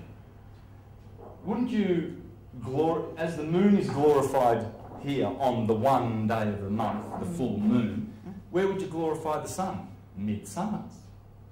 The middle of summer, where he is in his kingdom, right here around about the 8th, the 6th of August. Right on cue. You don't put the day of transfiguration over here, because the sun's rays are like, impotent. Yeah. There he is in the lion, the fixed fire. 2 o'clock to 4 o'clock, the hottest part of the day. Summer, the dog days are here. Those 3 weeks of very, very vicious heat because Sirius is behind the sun. What else happens here? Well, this is August. This is September.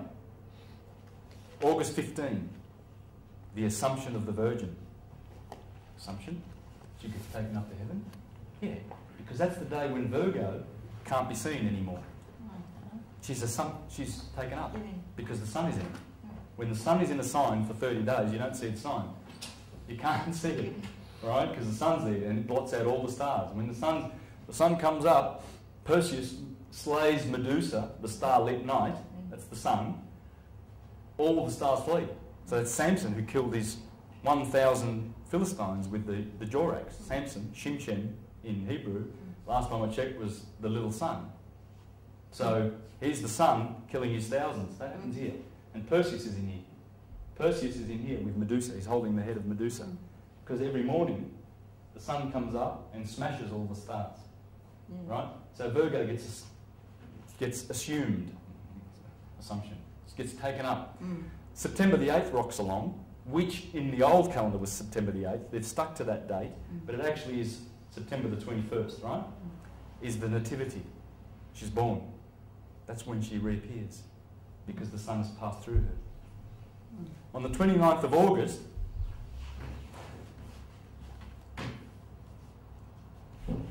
remember I have the line here, okay? 29th of August, around about here, that's August, we place August, yeah, no, it's around about here. So June the 21st, July the 21st, August 29th will be around about, yeah, about there, okay. Well, look who's popping up. Look whose head's coming up. You see, that is, August the 29th is officially the Catholic date for the beheading of John the Baptist. Leo, Herod, always beheads John the Baptist. In the Gospels, Herod was worried at one stage that he heard there was a rumour that John the Baptist was resurrected.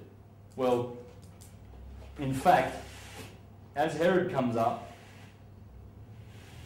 he sends John the Baptist's head down over here, and 6 months later, John the Baptist gets resurrected. Yes. Okay? That is on the picture.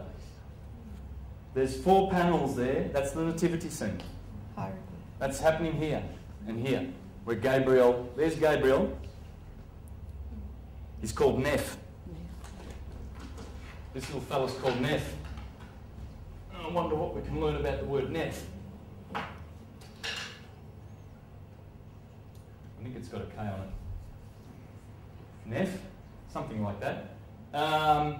Nephma in Greek is spirit. Nephesh in Hebrew has to do with soul. I think spirit or soul, but anyway, there it is already in Egypt.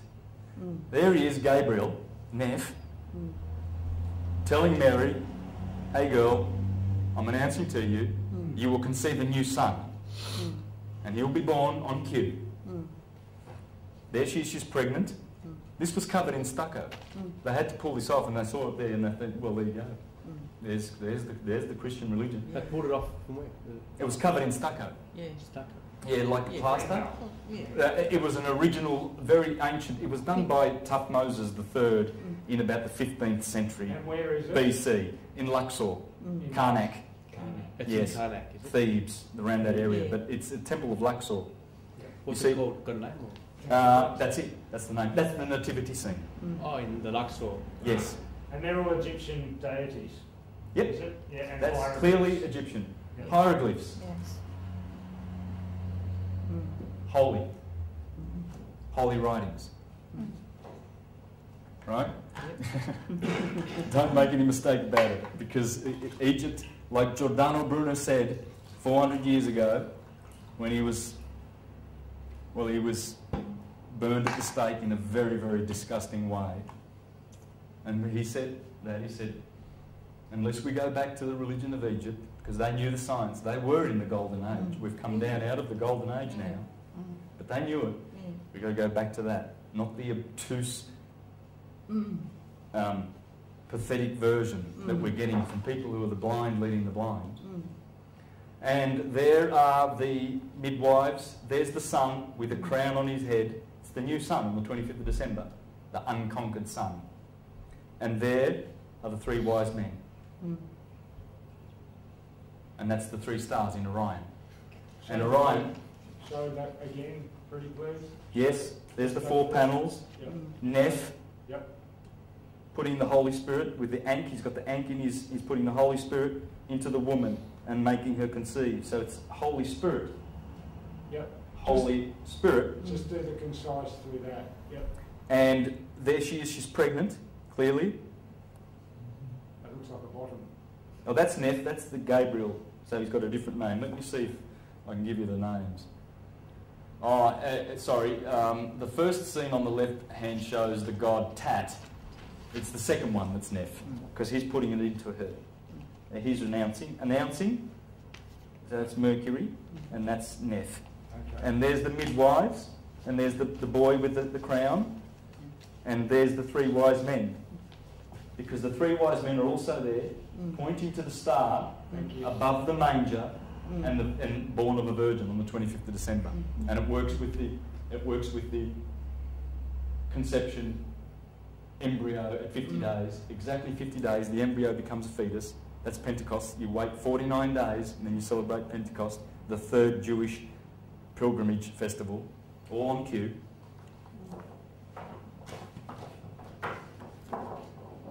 See the sun's, what do you call that?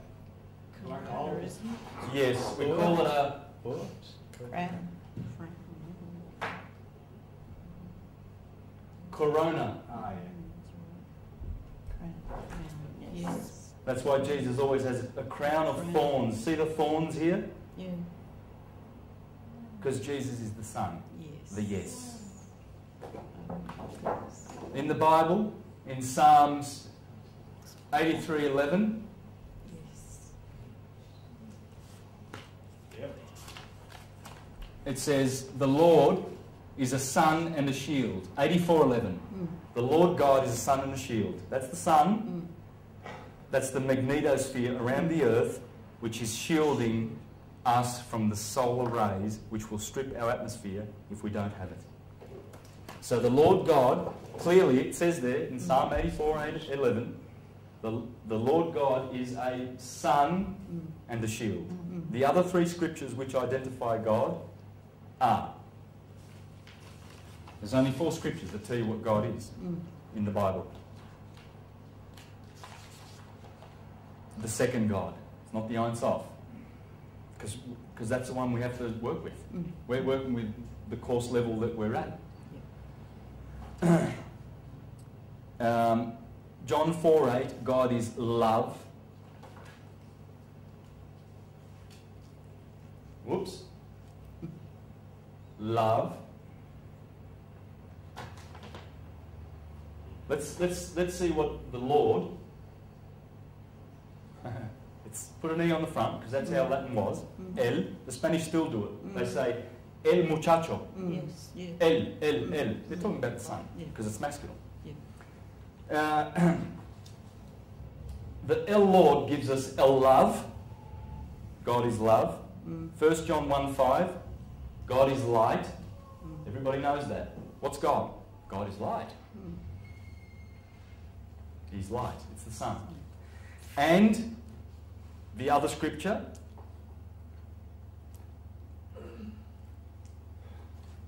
says,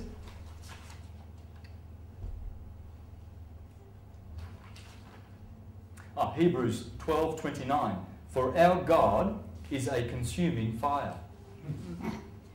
In Genesis 1:14 it says, let there be lights in the vault. This is the first chapter of the Bible when God's creating everything. Whiz, bang, bang. Right? Let there be lights in the vault. We saw the vault of the sky to separate the day from the night, and let them serve as signs to mark sacred times and for seasons and for days and for years. Year coming from the sun.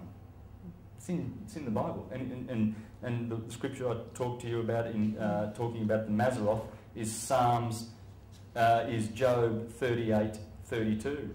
Can you tell forth the Mazzaroth? Can thou bring forth Mazzaroth in its season? So God's saying, can you? Do you know when Virgo's coming up? And do you know what it means? You get out there and harvest. When you see the bull, you plough. Otherwise you miss out on the harvest. All right, so love, light, and what else?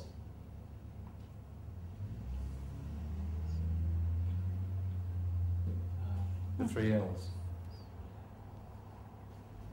That's why we love El, Allah, Al, Michael, Israel.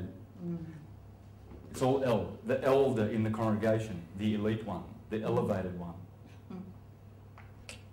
Sitting under the bell of the chapel of the citadel, the cathedral, near the altar, to Baal, and reading out of the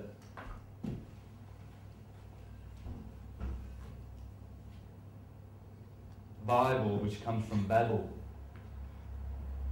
El, which is Bab El, the circle, Bab, That's why we have bubbles. What's a bubble? It's a circle. Bubble, babble, Bible. Bab, Babel, Baal. Here we have Taurus the bull and Orion. Right? Well, that's the bull is Baal, because it's the rock Osiris. In the Bible, Jesus is called the rock. He's the one who came to divide, the scapegoat of Israel. Be wise as serpents, cautious as doves. The serpent is here. Remember Ophiuchus carrying the serpent? And the dove is the eagle, the phoenix, coming out of Scorpio. That's Scorpio. So Jesus says, he looks up and sees the phoenix coming out of the centre of the Milky Way galaxy, and he sees Ophiuchus with the serpent. He says, be wise as serpents and cautious as doves. He's come to judge the world. That's justice. He's the bread of life, the unicorn, the twin. Have you seen the pictures of Jesus the twin? And in fact, it's in that temple of Justinian that I mentioned before that I forgot the name of which now I will show you, because I have it, don't I? There it is. Byzantine art, the twin, says, this 5th century mosaic is in the imperial palace at Constantinople, and it's titled Joseph with Jesus and the Geminis, literally meaning the twin. And who's the twin? Thomas. 21st of December is St. Thomas Day. You go down to Hell and Tommy, 21st of December, when the sun is killed, you go down to Hell and Tommy, St. Thomas Day. Thomas is Tammuz. Tammuz is the one that originates the cross. Right on cue. And he's also Osiris, Saturn. It's the sun. Thomas is the son, Jesus, in his other capacity. Here he is as Jesus, here he is as Thomas. That's the twin. They're twin brothers. Because the sun is in the middle of the solar sphere, hot, and Saturn, the Lord of the Rings, because he has... he sits on the rings. When we come into Chronos, into time, we will suffer the consequences of birth, growth and decay. But up here, we're still immortal. And our soul, this is what makes our soul, it's a compound of these energies, the chakras. So when we come into the kingdom of Satan, he's got the rings, and he is the Lord of the rings, one ring to rule them all. So that's what it means to be deceived by Satan, to be in the Maya, because we're in the world. The illusion of time. There's such thing as time. Well, there isn't, is there? Well, in the one, but in the two there is. In the two, the divided, what Russell called, well, how he describes it is that the source, ether, is timeless, of course, but in order to create these effects, he has to split and divide the balance of his electric force. And once you do that, then it sets in motion electromagnetism. And that's all there is. When you hear these scientists rambling on about their quantum physics and everything like that, I would point you to thunderbolts.org and see what those scientists, there's a bunch of Australian scientists, Thomas Thornhill and Don, there's a couple of guys in America, they work together, and their site is about the electric universe. And they are debunking all these ridiculous things that scientists are trying to still, because they're controlled by the corporations, they're still telling poo-poos. They're telling lies. It's an electric universe. It's simple. It's so simple. It's just electricity and magnetism. You know, and but they focus much on Newtonian gravity and everything. Gravity is just an effect. You know. There's the Christ. Why is the heart sticking out? Because that's where Christ is. It's the heart chakra. They're telling you. There's a reason for us to think. The solar consciousness, the sun, is in our heart. And once we open that door, he will come in and have an evening meal with us. This is a beautiful picture. It's a mantra. It's a mantra? It's an image. Mandala. Yeah, mandala. Thank you. Mandala, metaphor? Yes. No, mandala. That's the word mantra. It's an image, isn't it?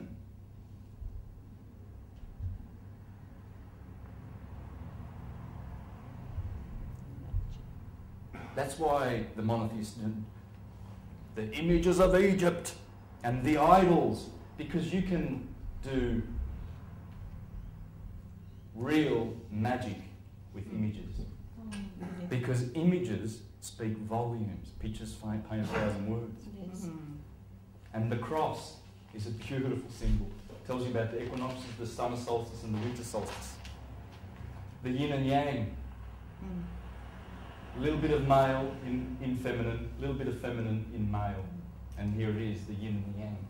The figure 8. The figure 8 comes from here.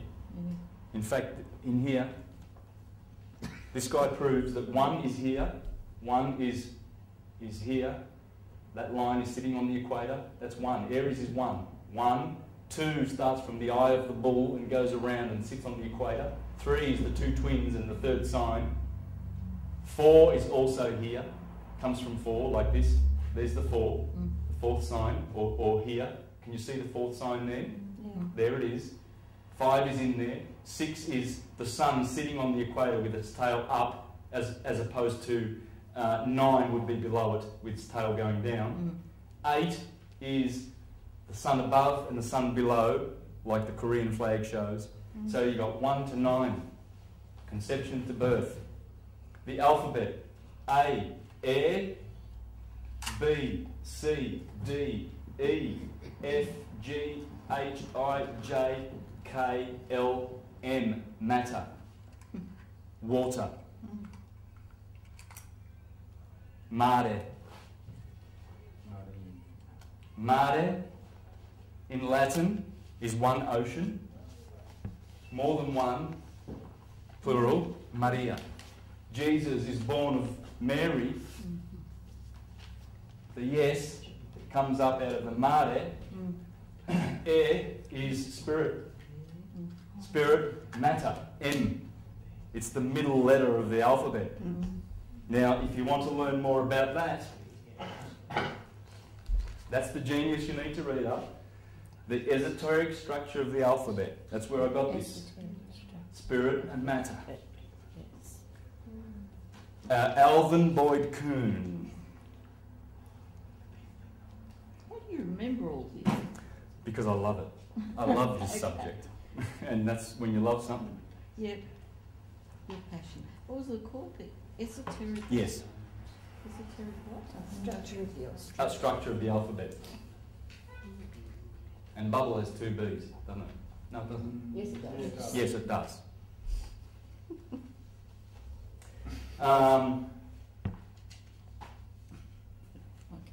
These are the 22 in Kabbalah.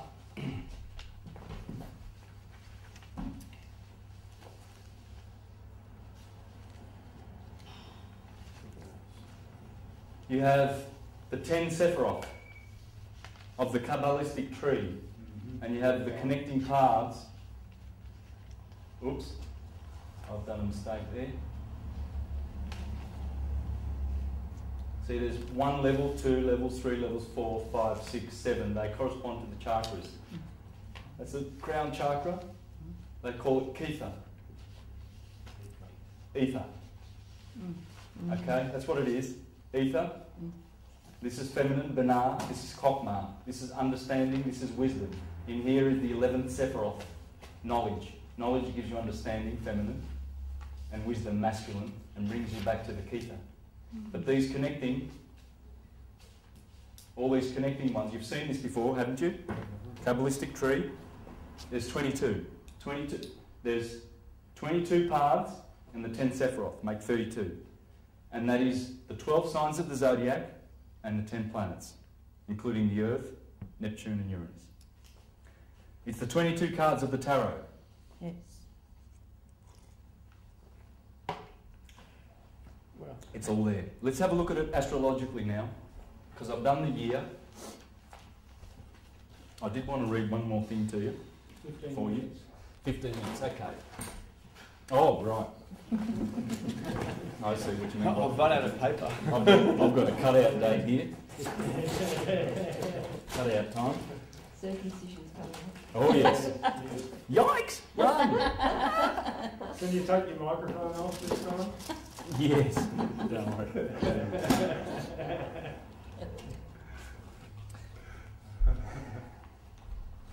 Let's try and get some really juicy bits of information out real quick.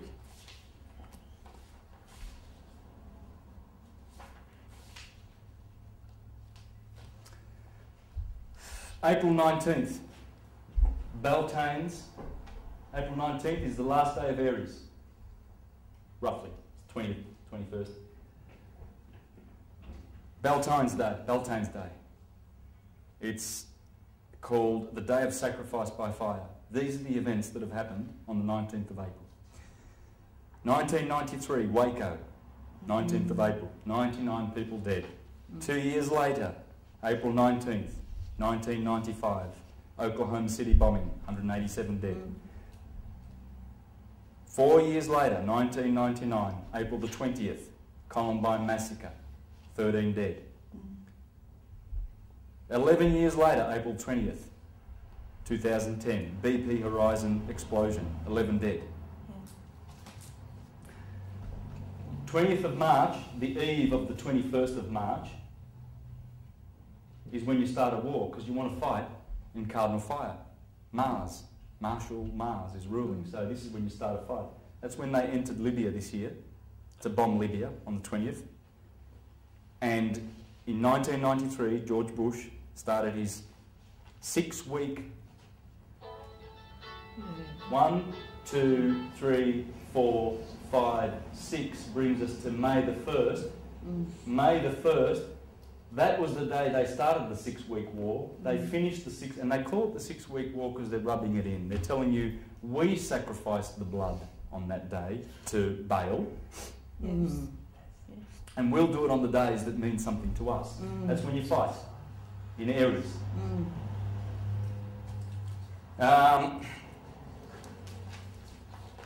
Stock market crash.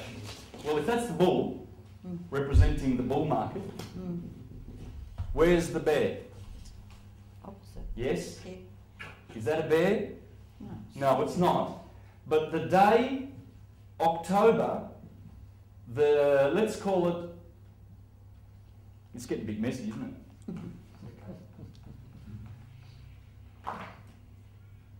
When Libra hands over to Scorpio, it's around about the end of October. It's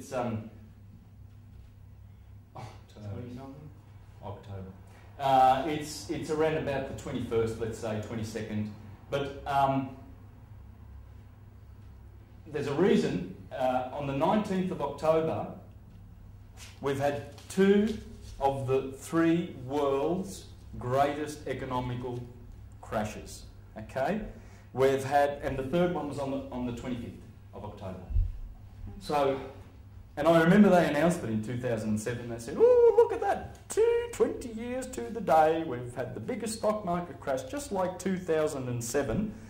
2008, was it? Yeah, 2008, hang on. Stock market crashes on October the 19th. Then, which is exactly to the day of October, 21 years, that was 2007, because Black Monday was 19th of October 1987. Right here, 19th of October. How does that sit with current crashes? Because Well- currently it's crashing around now. Well, June, yes, because yeah, it's around here. That billions of dollars we lost in the stock market crash. But you will see that these guys are going to start imploding things around here after the 21st. How does that relate to October? Well, we'll see, because there's still the dollar still exists. It's not going to. They're not going to just destroy it. They're going to hang on to it, but they will let it go over here. This is where you let go. And the 31st of October is the day before November the 1st, Halloween Day, isn't it? Yes. That's the day you want to assassinate someone, like Indira Gandhi. like River Phoenix, like the president of the Watchtower and Tract Society, Charles Taze Russell, in 1912, October the 31st, right here in the Scorpion, in the heart of the Scorpion. The 11th of the 11th, why do we have such a date in history, the 11th of the 11th, on the 11th hour? That's mid-Scorpio. That's absolutely middle of Scorpio. JFK gets assassinated right here when Scorpio hands over to Sag on the 22nd. And remember, that's the galactic plane. It's the only day when the sun goes through the galactic plane, 2nd of November, when JFK was killed. So that's the time to end things. Good time. They want the blessing.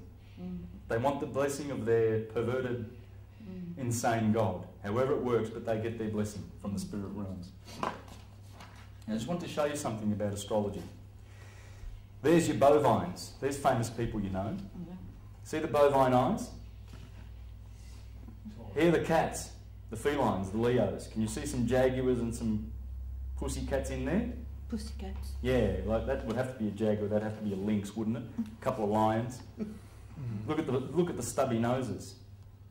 That's the cat. Stubby. Yeah, sure. Really? Have a look at the long-faced Sagittarians with the beautiful teeth and smile. Jupiter, happy. The horse, the equine eyes. Have a look at the bird beaks of the Scorpios. They all possess a beak. They are clearly birds. Yes. Right? Now that's just 4 examples. The book that I use with William Schreiber has all those examples, plus he shows their ascendant and shows how you can see the two merged into one. Madonna, she's a Leo, loves the limelight. Jennifer Lopez loves the limelight. Mick Jagger, because they're in the light. But Madonna's got a gap between. That's a Virgo. Well, her ascendant's Virgo. Yeah, well, you'll have some Virgo in you if you've got a gap in your teeth. It's the mutable. It's the double. It's the double signs that do that. Even Pisceans, my cousin's Pisceans use that. Good God. Yes. These features. Why? Because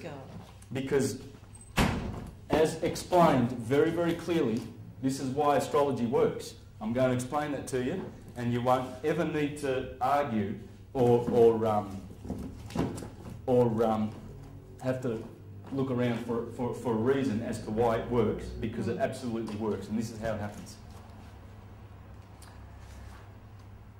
The Light of Egypt, Thomas Burgoyne. I work a lot out of this because everything virtually here that I've discussed today is pretty much covered in here. A lot of it. This is the holy science. You can get this on Amazon for $11. I would get it tomorrow and read this book. This is exquisite. Look at all the markers I've got. I mean, there's just so much information. Can you get it on tape? I couldn't find that cover. They had it, but not that cover. Well, this is what you call... see, volume 1 is that one, and this is equally as good, in fact better, but it's too deep to go first. Go with this one first, please. And I can show you another thing that I would get, if you're really interested in seeing how succinctly you can teach the holy science, get Cicero's Scipio's Dream, the Dream of Scipio. It's about 12 pages. And in there, you will learn about the holy science and the transmigration of the soul. What is it called? So it's 8 pages. Scipio's Dreams. S-C-I-P-I-O. Who puts that out? That's Cicero, Julius Caesar's buddy. Well, how the old great is that book? Cicero, Cicero. How old is that? That's 2,100 years old. Yeah. Where could you get? They knew it. They knew it back then. But this book here, he explains this, and you'll remember that I spoke about this. This will bring my words back to your memory. Okay.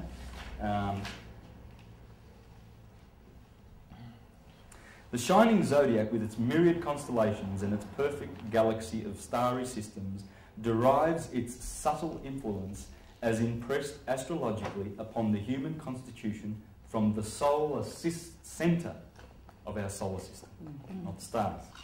Not from the stars, which occupy the 12 mansions of space. Aries, the fiery, Pisces, the watery, are always there. And instead of its being an argument against astrology, it is one of the grandest truths that in all ages and in all times, Aries, the first sign of the zodiac, has been found ever the same, equally as Pisces, as well as Pisces, the last.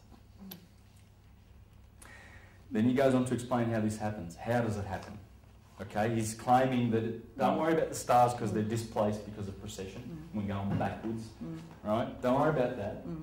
Worry about this pattern here, because Aries is always at the equator, because cardinal fire starts at that equinoctial radiant point when electricity manifests, okay, and starts its journey. And he says,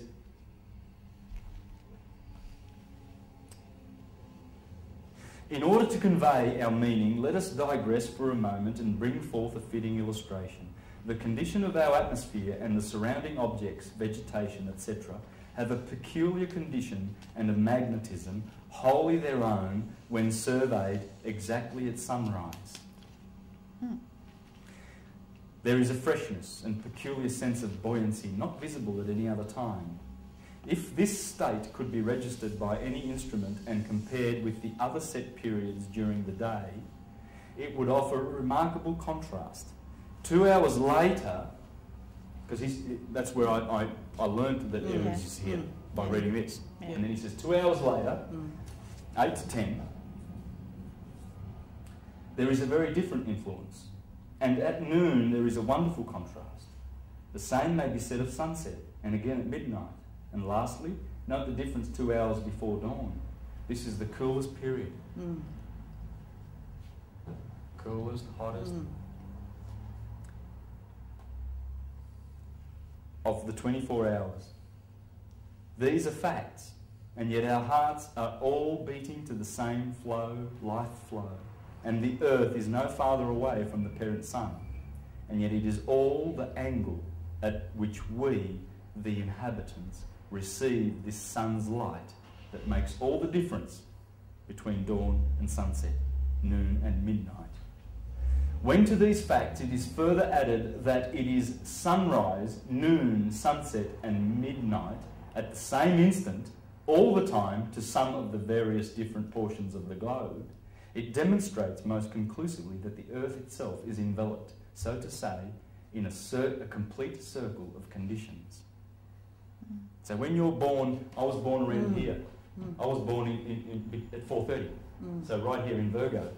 So I've got some Virgo stuff happening, I know. All my accidents have been to my hands. Mercury rules the hands. I haven't had accidents to the head. I should have scars. I've got a few Arians have scars because they bump their heads. They do. They've all got scars, man, all of them. I ain't seen one without one. They've got a growth. Yeah, they've got something on their head. But I've got the hand thing going on. I know that. And I've got an affliction because I've got planets here and planets here. Yeah. That's my stomach. My stomach. Virgo's stomach. And I do have digestive problems and stuff. I've got to look after that. Yeah. Watch what I eat. Yeah. And my nerves in Pisces, the feet. I've got neurasthenia, you know, like I've stuff with nerves. I've got to take vitamin B's and everything just to look after it, you know. Because it's there. It's a weakness. It's there. It's in my birth chart. So the complete conditions. When you're born here, Leo, that's why they're so fiery and steady, because they're fixed. Sagittarians are mutable and edgy and happy and smiley because they've got Jupiter, Jove, joviality. Mars, Scorpios sometimes are very bitter Scorpions. My brother's a Scorpio. He looks just like me. My brother's 5 years younger than I am. He's a Scorpio. Because we've both got Mars. We both look, he looks like me. Same height, same everything. And yet my brother and sister who are Librans, they've got the Venus Cupid head. They're round heads, we've got long heads. You look at your brothers and sisters. If you're an Arian and you've got a Scorpio brother or sister, they will look like you and they'll be like you because of Mars. But whatever, if you've got a Cancer, check it out. And Cancer does. Yeah, we do. Well, that'd be the cardinal aspect then. It's the cardinality, it's the modality. Let me finish off now with how he explains Aries, Taurus and Gemini. I'll just go to Leo and how he explains the different shifting from electric to magnet, okay? And that'll be enough. And I think that'll be a good thing to finish off on so that you can see how it's science. Yes. And it's not spooky from the devil. What devil? Yeah, what devil? It's a fiction. Well, that's the devil. Yeah. The do evil. Yeah. The opposite of, you know, it's pretty obvious when you go.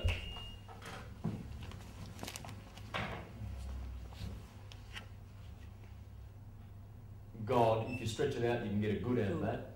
And evil, if you put a D on there, you can get a, whoops, you can get a devil in there, can't you? All right, so it's just electricity and magnetism. One has to resist. That wall has to resist the roof, otherwise we get to die. It's got. We need a resistor. This is a resistor. Just wondering why Lucifer means light. Ah. It shouldn't be dark. Yeah, well, luce is light of one kind, and lux is another kind, a spiritual light. Yeah, the lux. Yeah, lux and luce. But that's Lucifer. Lucifer is the carrier of light, and that's the rainbow. That's those 7 colours you've got. That's Lucifer. And outside of that we can't see. That's why he's a deceiver.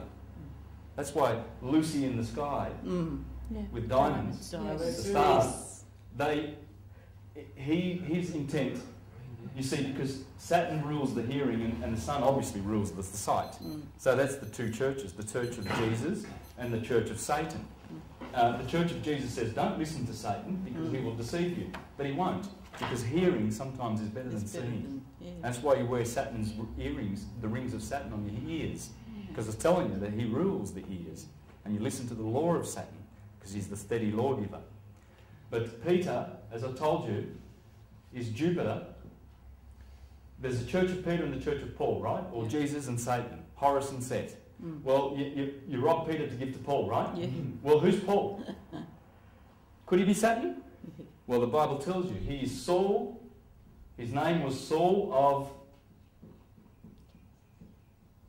Tarsus. Let's grab that S and bring it down to here. Let's bring that A down to here. Let's put that there, the T. Let's get the U. Let's get the R. And the final S is basically just a trick. It's Paul is Saturn. He's got a different church to Jupiter. But this is how tricky the Catholic Church is. They've got them all there. There's Jupiter there. There's the Christ, the cross, the sun, the monstrance. They show the sun as they walk around. We are Christian. That's our religion. But the Madonna's there too. That's the moon. And Venus is there too. She's Mary Magdalene's the moon, sorry. The Virgin is Isis. And they've got Isis all over the Vatican. So they worship the feminine side of the Elohim and the masculine. Jupiter is there. Paul, St. Paul, because it's the Saturn church, the Latin church of Saturn. Okay? So that is truly a universal church. But it's operating on the religious theological side, which is morals, dogma, and ignorance and fear and superstition, which is the counterfeit of what we're doing. We're doing what we should be doing. And other people are happy to say, oh no, my priest doesn't agree with that, I listen to him. Well, if he's going to hell, you'll be... hell, that's right. We know what hell is. It means not getting there. The first shall be last and the last shall be first. That's what it means about when I said the harvest time that's coming up now. Because the last ones are us. We're not going, no, we're going to be saved. We're not doing that. Because we're beyond that. But the Christians are doing it. And Jehovah's Witnesses hate the Mormons, and the Mormons hate the Presbyterians, and the Methodists don't agree with the Catholic. They're all fighting, and they're all first. Oh, no, we're first. We're Catholics. No way. I'm first. I'm Methodist. Methodist has got to be a true religion. They will be last. So which is... Just quickly then. Aries. If we apply the foregoing illustration to the 12 signs of the zodiac, we shall see a perfect analogy. We shall find that when the sun reaches the celestial equator, so that it is equal day and equal night on the earth, and he is on the line of the celestial horizon, it is cosmic sunrise. Hence Aries, the fiery Azoth, begins his activity in flux and extends for 30 degrees, equal of 2 hours of the natural day. It is the fiery red streams of awakening life that we all manifest at sunrise.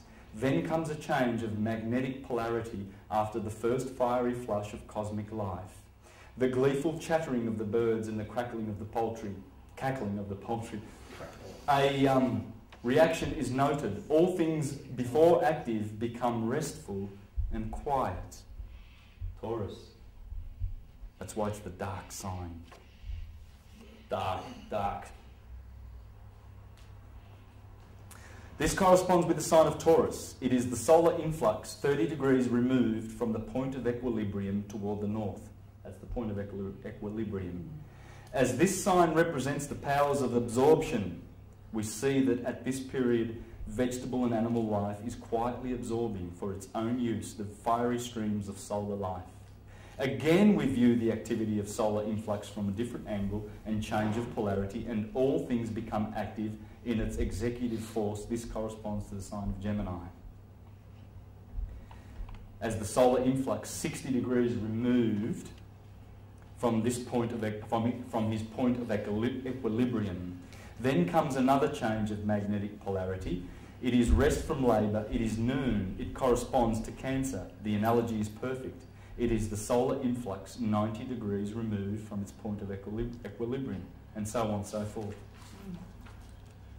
So what he's saying is that everything is central to the solar system, and it makes sense. The angle of the photons coming to us is the angle of that characteristic type of energy which flows to us. That's why we see red when the sun sets, because the light has to travel through the horizon more than when it's up above. And we shall close it off. Well done.